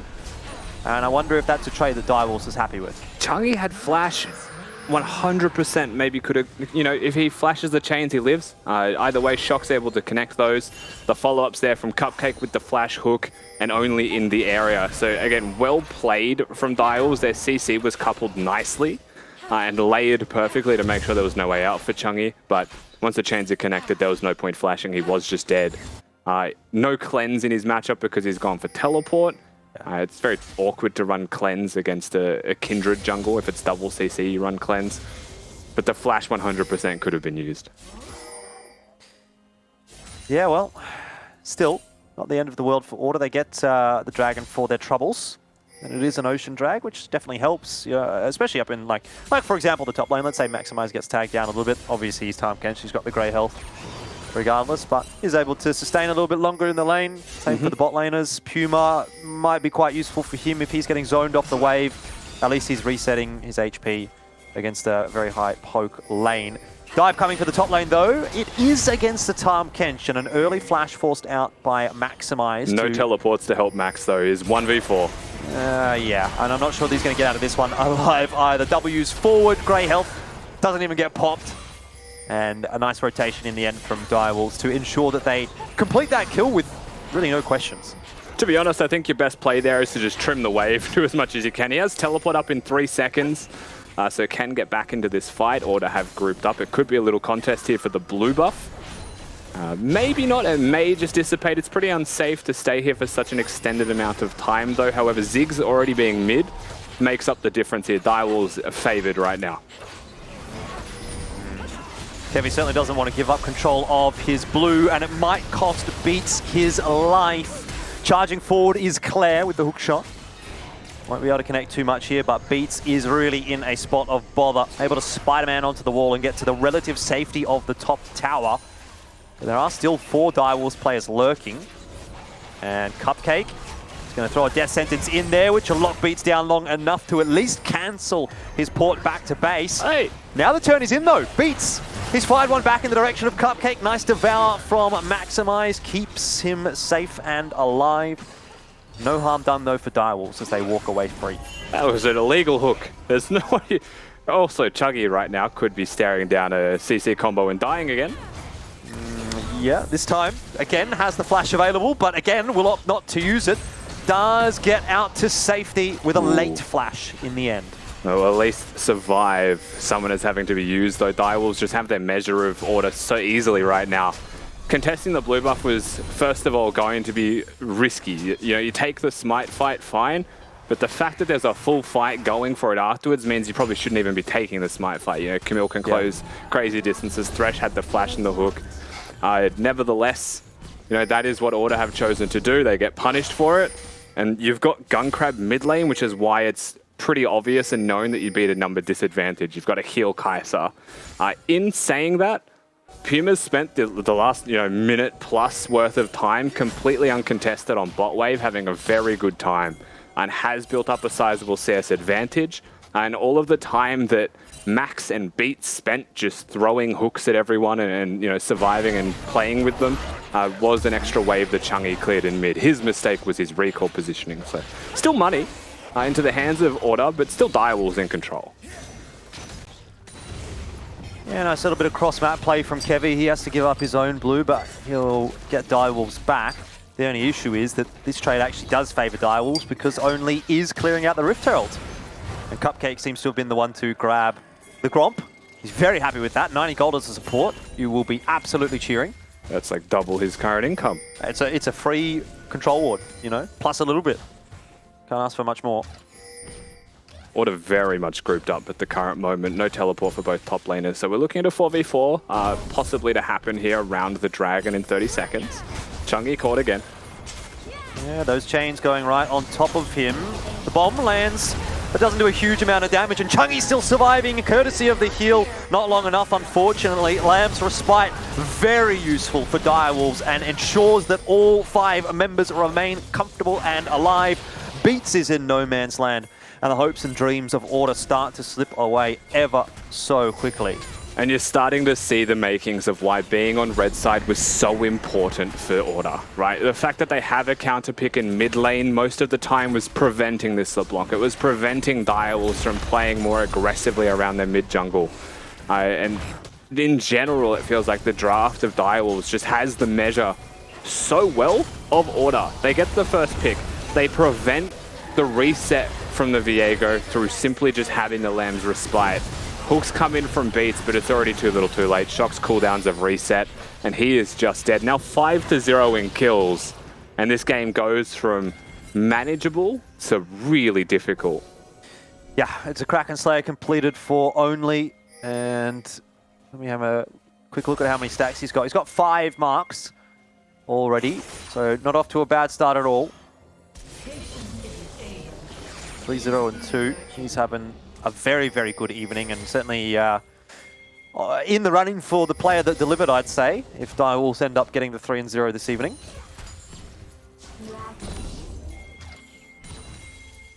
Tough spot to bring it back from as well, just with Order's composition in mind. Come mid-game, the Orianna being behind, the shockwaves aren't going to be massively impactful. A lot of this, to me, is going to be about if we see Pumayusi come out, right? If we get just God mode Kai'Sa performances from Puma come team fights, because he's been very quiet, quietly achieving a lot of farm, 123 at 12 minutes. It's finally Chain's miss and a kill threat goes wide. But this Kai'Sa needs to finish the first mythic item and start to get a little bit more active on the board is really the one big hope, I guess I would have. I wonder what Beats is up to at the moment. There's Hex flashing over the wall, so no shenanigans to come from it. Fair enough. Shock once again looking for an angle onto Chang'e. It's been a tough time to be a mid laner for Order this game. Really been under the pump quite a bit from the jungler coming into the lane, and obviously Shock getting some pretty solid engages with those chains as well. I mean, a lot of this series has been played around mid lane, whether for ganks or used as a conduit to gank elsewhere. You pick Orianna, you give them LeBlanc, you pay the price, right? They're going to bring attention towards you like they have been all series. It's just so much easier to execute when you've got 2 chains worth of attempts to crowd control someone as free setup. Yeah, only just going to help Claire out, pushing that wave into the tower. Gives Claire a nice reset timing or the ability to roam around the map if he wants. Maximize is actually feeling pretty threatened, and so in this instance, He has to be, yeah. Claire is going to end up grabbing a couple of plates. If Claire goes missing, that would guarantee the blue buff, but Chungi could be in a world of trouble. Yeah, Beats on the road back up again, will be spotted by the control ward. And Cupcake just lanterning shock back out to safety. Beats certainly not having the success on the Nautilus that he was on the Leona, at least in terms of the roams, right? He's just not having that impact on the game, unfortunately, and it can be a pretty rough feeling sometimes when you are a Nautilus and you start to fall behind because he does feel a little bit squishy. Here is a bit of an investment onto Gun Crab, but a satchel charge Two just pops him back teleports, up by to the way. safety. One of which was cancelled by the looks of things up in the top lane. Beats does have a blast cone to get over the wall, and so Shocked will not go chasing. Oh, they see him. What was that noise? I think that's like a ward or an emote or something. But what I do know is Kevy's dead. Yeah, that's is it an emote? I feel like it's an emote. If there is an emote that annoying, I now need it. It has to be a ward or something. It's an emote or a ward or something like that, yeah. Either way, the kill was pretty free there for Direwolves. They had the vision. Claire now threatening mid lane. This tower is a stone's throw from actually just falling. So Chungi can't stay, but he has stayed. He has. He won't be staying too much longer, Rusty. I think if he's not going to go back to base, Direwolves will make sure that he does. Just for his own good, you know. 7-0, Direwolves are definitely not messing around this game. It looks like he might have an angle. He's going to Hex Flash. Chooses to go the option of least visibility. So Guncrab will not see it, but it doesn't mean they'll gain anything from it. Bot lane outer turret, probably the point that Order are going to have a crack at. In saying that, you're really struggling with the rest of the map, right? You've got a 4-0-2 jungler, 2-0-5 mid laner. Direwolves just so far into the driver's seat. Cupcake very actively involved as well through this game. And it really does feel like over the course of 3 games, Jordan, we have seen just the slow disintegration of any of Order's hopes. Direwolves getting too good with each passing game. Yeah, it's hard to see an avenue back into this one for Order. Even if they get the perfect team fight, it's quite easily nullified by the Lamb's Respite. You know, you just chuck that down. Like, let's say you get a 3 or 4 man shockwave. Maximize gets a nice knock up with the Tahm Kench W. It just isn't quite going to be there. It's not quite going to be enough unless Only is not in that fight. Lamb's Respite can provide so much assistance, and then the counter engage from Direwolves would be too good. So very, very tough ask for Order here. They're going to have to find a way to make something happen. Third Dragon of the game is quite easily going to go the way of Direwolves. There's no option of a contest here for Order. Up to 7 for Only, and Chungi again the focus of fire. The rest of the lads coming in hot. Tahm Kench, Abyssal dive forward, but now is out in no man's land. There's the shockwave I'm looking for, but again, the Lamb's Respite is keeping everyone alive. Cupcake got pulled out of it though, and so he'll go down. The first blood drawn by Order. It's good, but it is a very small win. Yeah, the price is still going to be high. It is going to be the bottom lane outer turret that drops, and you know the health loss from Order is still pretty significant overall. Looks like they're going to go for Claire here. Hex Flash over the wall from Beats. Should get the hook through, but a good flash from Claire. Dodges it. And it sends Kevy absolutely reeling under the tower. That has gone all wrong for Order. They just can't get any luck this game. Yeah, Max can't dodge these chains. He's going to be in trouble here as well. Does he have Abyssal Dive? Might just be able to get out if the Grey Health can keep him safe for the next combo. And the Mega Inferno Bomb doesn't quite do enough. Guncrab just shutting the door on him. Makes him walk the whole way to base instead of recalling. Herald going to be taken here as well. We're only 17 minutes into this one. And it has been blown out of proportion at a pretty fast pace, but in a very clean way. Even in that last fight, Kevy didn't get the reset on Cupcake. That one kill that they were able to find wasn't involved in it, no assist. So he was just left with 0 HP. Gets his ankles broken as he tries to dive Claire in mid lane. It really is just elementary, right? Just simple League of Legends.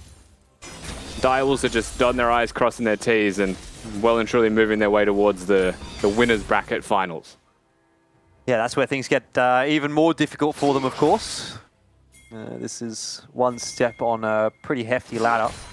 Pentanet waiting for the winner of this matchup, and then the winner of Chiefs and Peace waiting for the loser. Of course, that Chiefs and Peace game will be coming up right after this one, so you know, if you're in for a big night of League of Legends, make sure you stick around.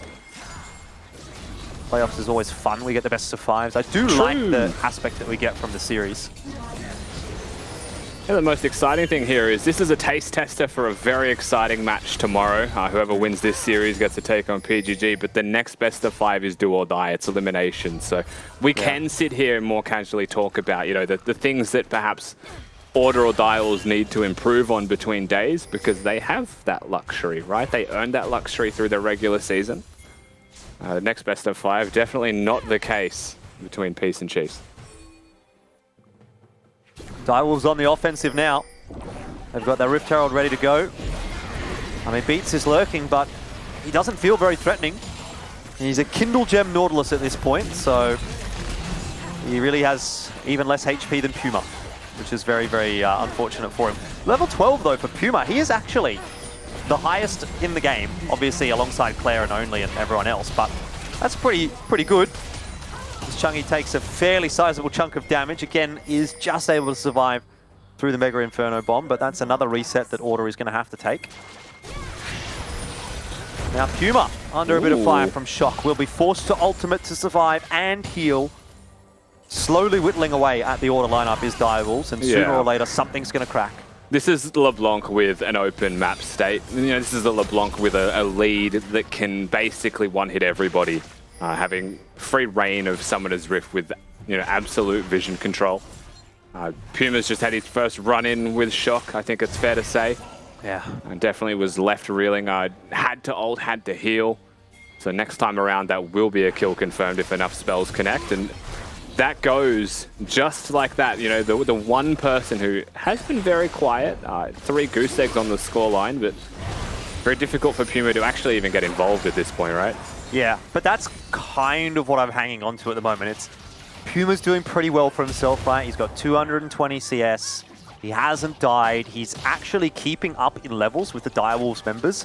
So maybe there's a world where if Order can stall this out, the Kai'Sa can start to come online and get a bit of work done. It's difficult to imagine the way that the game is going, but if anyone's going to do it, it's going to have to be Puma. We're looking for the Violet angle, right? Yeah. We're searching for the Violet horizon, where the rest of the team can be 0-3, but where there's a Violet, there's a way. Puma's going to have to step up big time. Well, Maximize thinks he's got a catch onto Only, and maybe he does. Forces the flash out. Not too shabby. Although, it does make my heart stop every time I see Order making an engage happen here, because it just doesn't feel like there is any angle for them. You've got to do it perfectly. It's Chungy. Definitely everywhere is scary for him. The smallest of mistakes, you know, the smallest of missteps, the tiniest of timing errors, Direwolves will be able to turn that attempt from you completely back on its head.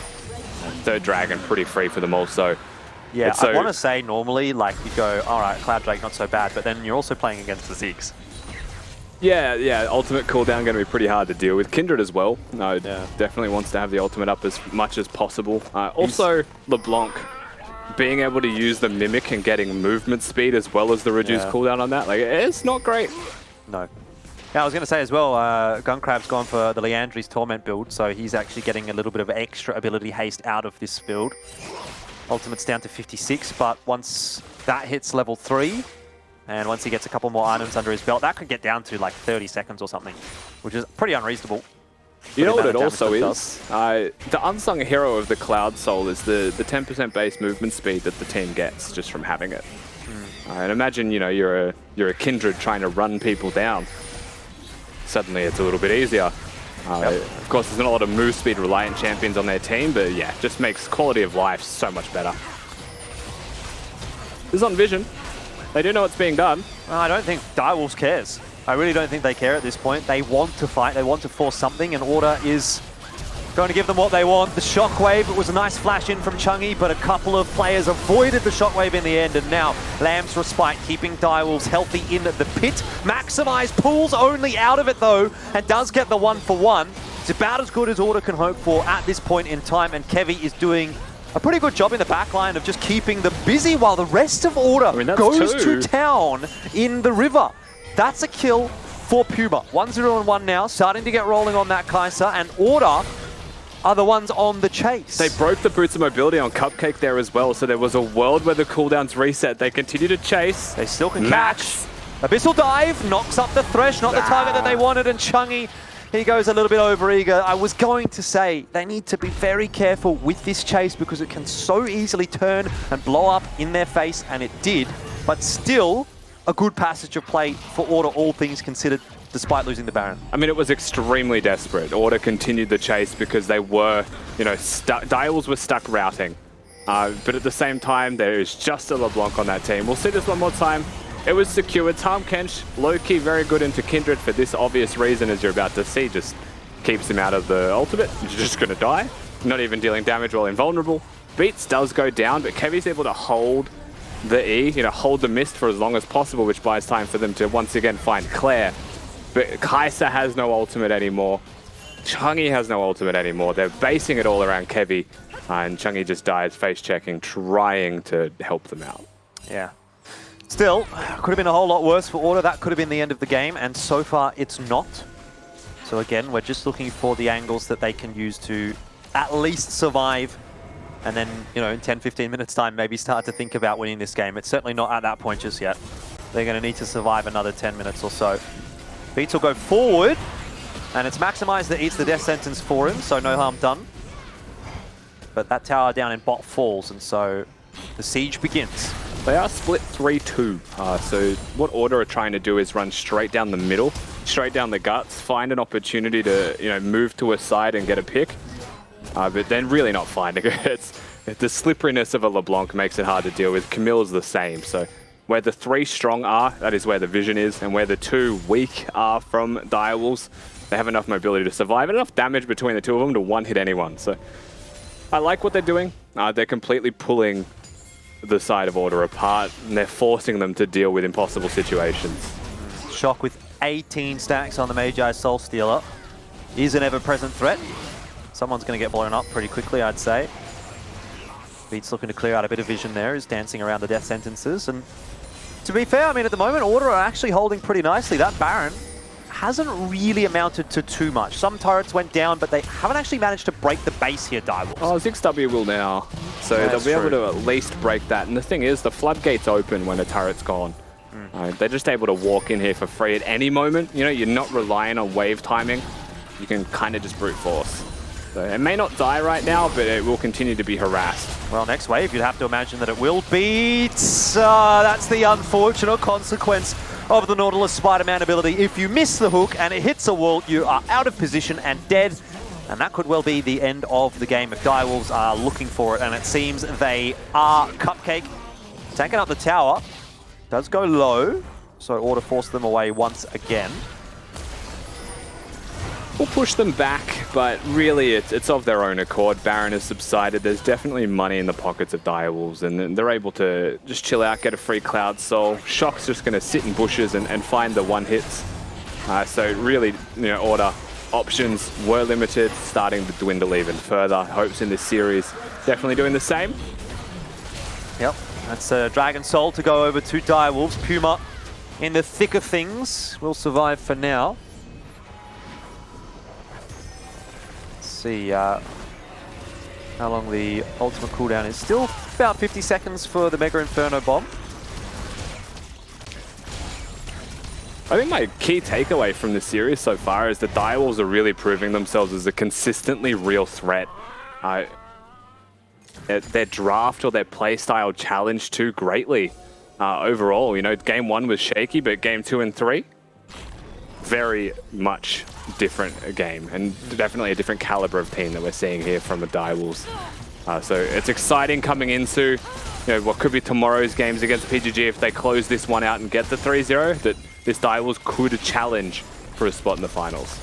Here's something you don't see every day, a watchful Wardstone actually for Cupcake in the support role. Doesn't get picked up too often, but it gives you obviously the ability to put down the extra control wards and keep extra control wards in your back pocket.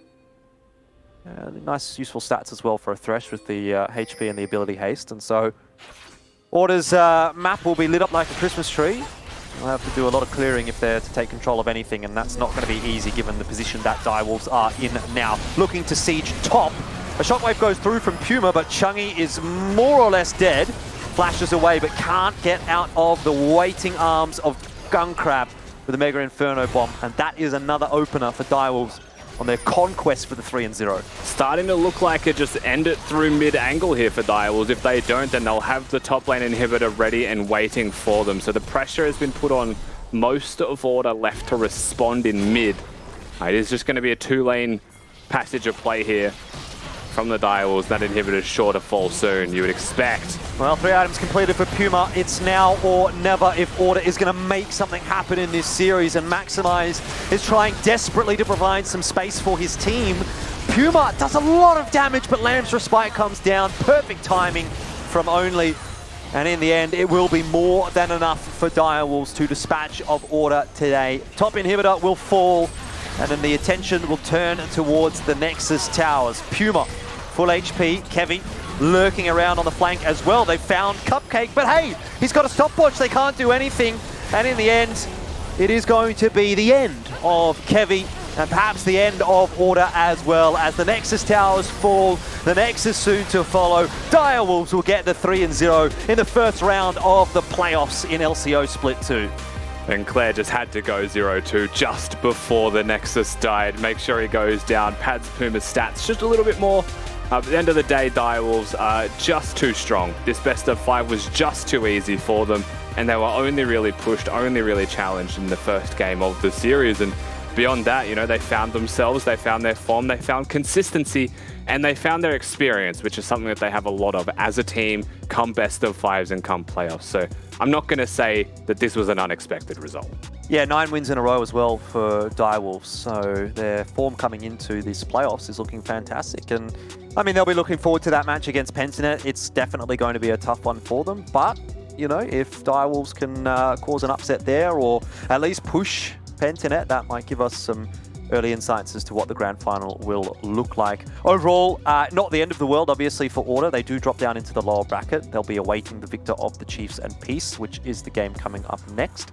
But a disappointing night for them nonetheless. 0-3 today for the Mac. I think Order's got a little bit of studying to do. They're going to have to go back and, make sure that they have their I's dotted and their T's crossed for the next match that they play. Yes, lots of crosses and T's, hopefully. And dots, and that one. Lots of it. Heaps of it. I'm glad you, kept up with English at primary school, because that was the most analysis I've ever seen. Oh, well, he's got a dot on the end of the education hat. What's it called? I don't know. Some kind of thing. Anyway, good game from Direwolves, and I think I might have got my predictions right. Was the first prediction from Twitch Direwolves? Can anyone remember that? It was like hours back? 76% Direwolves. Well, there you go. I got my prediction right, and the 3-0-2. So, boom, Mac knew exactly what was happening. Thank you, Twitch chat, for doing that one for me. But look, big win for them, and they definitely have to prove themselves tomorrow now. I guess this game in particular, of course, we saw so many times, whether it's just these 3-4-man ganks, and it seemed to be just on those solo lanes as well, just absolutely demolishing them. Maximize, was it 4v1 within like 5 or 10 minutes at the top lane, had to deal with that a couple of times. Mid lane also just getting absolutely blistered, so it seemed like Order couldn't keep up on the rotations this game in particular, and Direwolves just really schooled them. Yeah, from pretty much from the start, I did feel like Direwolves had control. If there was any key takeaways that I would have from this series for Order, because we do have the pleasure of seeing them in another best of 5 against the winner of our next series. So the winner of Chiefs and Peace is that I think Red Side was proven to be the correct option, and that perhaps your better answer was to ban the Viego instead of picking Blue Side to play the Viego. It did feel like they had a very well rehearsed and planned strategy. I don't think they ever lost the draft specifically, except for the third game. Most of it was through play, so definitely some things to look at between days. Well, if anything, Order got a second dragon, so big congrats there for them. But Soul, every single time going over into the hands of Dire Wolves. So even just looking at the damage output there, it's just absolutely crazy damage diff, all things considered. 14k gold lead as well. So it seems like as each game went on, it just seemed to get more and more one-sided. Dire Wolves was able just to push the point, figure out what their win conditions were, and really just play to them. So no qualms, and I dare say if they play like this tomorrow up against PGG, it's going to be a very entertaining match. However, Order down in that lower bracket now may just be facing elimination and facing that 4th place position. So I guess, look, takeaways from it, anything you guys want to talk about in terms of the numbers before we move forward? No, not really. Not a lot from this game is worth highlighting from an individual point of view. Besides perhaps that, Shock and Only, as per usual at the moment, have been going absolutely insane as a duo. Maybe the inclusion of numbers aside, Cupcake definitely stepped up more as the series went on, but yeah, nothing stands out for the numbers on the screen. It was just a clean win. Yeah, so no complaints, I guess. Just a whole lot of objectives taken by Dire Wolves, and not anywhere near as many objectives taken by Order today. So that's the way of putting it, Mac. You're speaking like a jungler right now, so fantastic. That's it, man. It's all about those objectives.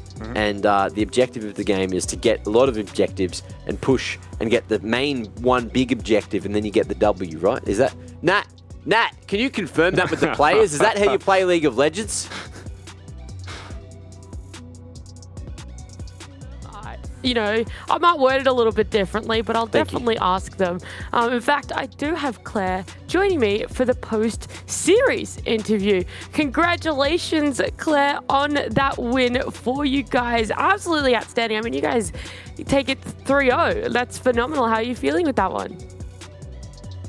I think after the first game, we weren't feeling too great because I feel like we should have won a lot cleaner than we did. We made a few mistakes.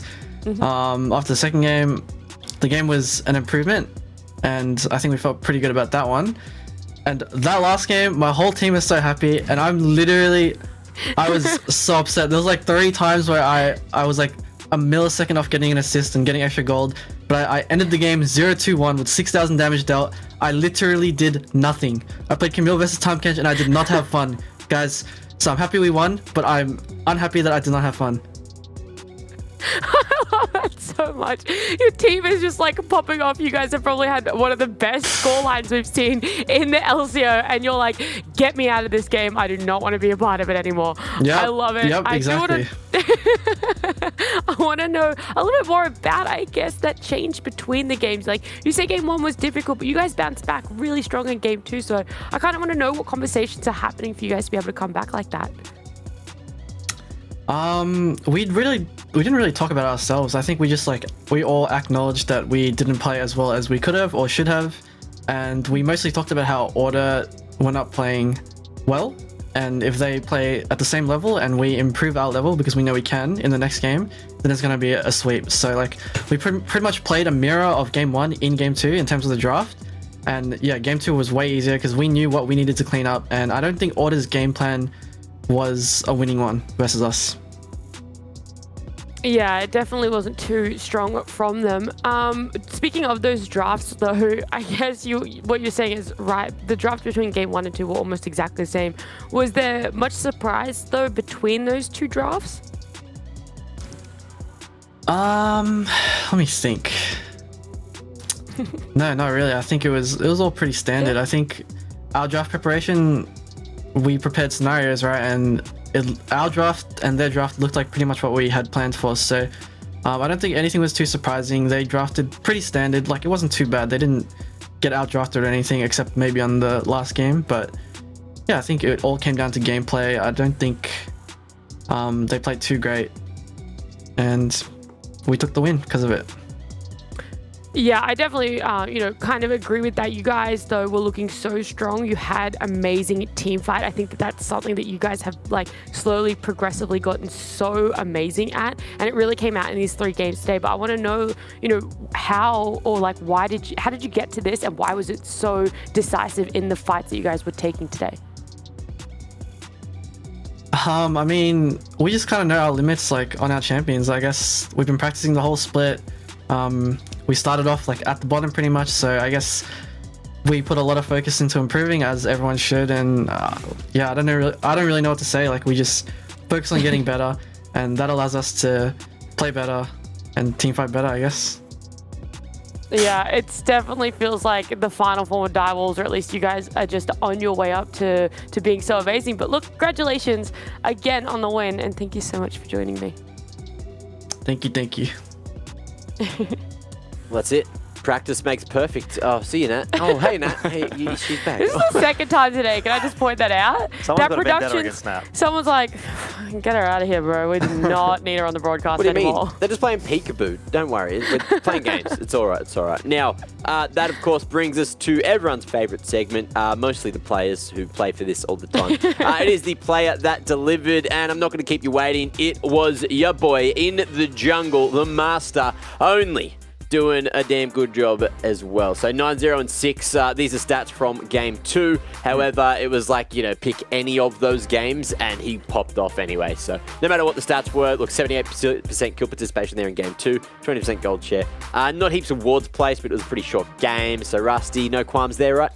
No qualms with only whatsoever. I think he had a fantastic series. All of the fans in chat clearly giving him insane amounts of energy as they are unrelenting with their support. I love to see it, and definitely have been rewarded today with a standout performance from the jungler of Direwolves, and very deserving of moving on to the next round. Yeah, and a perfect pose there as well. Big bicep on that right arm. Not too sure about the left. Can't My really man's see it from here. got vascularity like you wouldn't believe. He's a very defined human as well. The genetics, we spoke about this before. Yeah, genetic genetics. monster. Oh, genetic monster. I'm so jealous. I don't know if I've ever described someone as a genetic monster, but you know what? Only can now put that in his little book of compliments that people have given him. It's because he started going to the gym, and a month later he was ripped, and I was like, I hate you. It's taken me 2 years. You're just so good. Look, these league players, when they start going to the gym, you know that they're going to be min-maxing as early as they possibly can. So they want these results as fast as they can have it. Now, I believe that brings us a little bit closer towards the second game. But before we jump into it, I believe you two are going to be leaving us. We're going to be able to have all of the talent on the desk today. So, do you have any final words, or do you have anything to say about game 2 of the day? Hashtag peace win. Ooh. Is that how I predicted as well? I'd say so. Rusty. I'll back that up. I'm pretty sure it is, because I think you might have put Chiefs down the bottom of the predictions. So Yeah, our predictions for the talent predictions that went out on Twitter. If anyone hasn't seen that, go head over to twitter.com/LCO. But we had the exact same Twitter predictions. We did. Well, I actually put Pentanet 5th, but they said I wasn't allowed because there was no world where they could actually come 5th. But I wanted it to be funny. And you know what's funny? Jordan, you're not funny, so I'm going to get you off the show. Anyway, we got to get to match number 2, but to get there, we got to go to one more little break. Don't go too far. It is going to be the Chiefs and Peace playing for their lives here. We'll see you after this.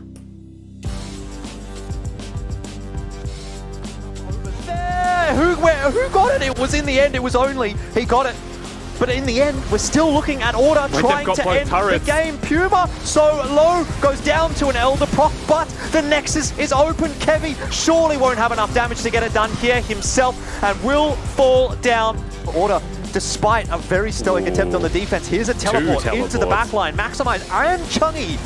Can they finally turn something back on its head? Well, Maximize just gets absolutely obliterated, deleted. But the reinforcements are there. Beats now the focus of fire, gives the reset over to Only, who will now take his man. Puma is the next one to fall. Looking overall, looks like they're going to go for Claire here. Hex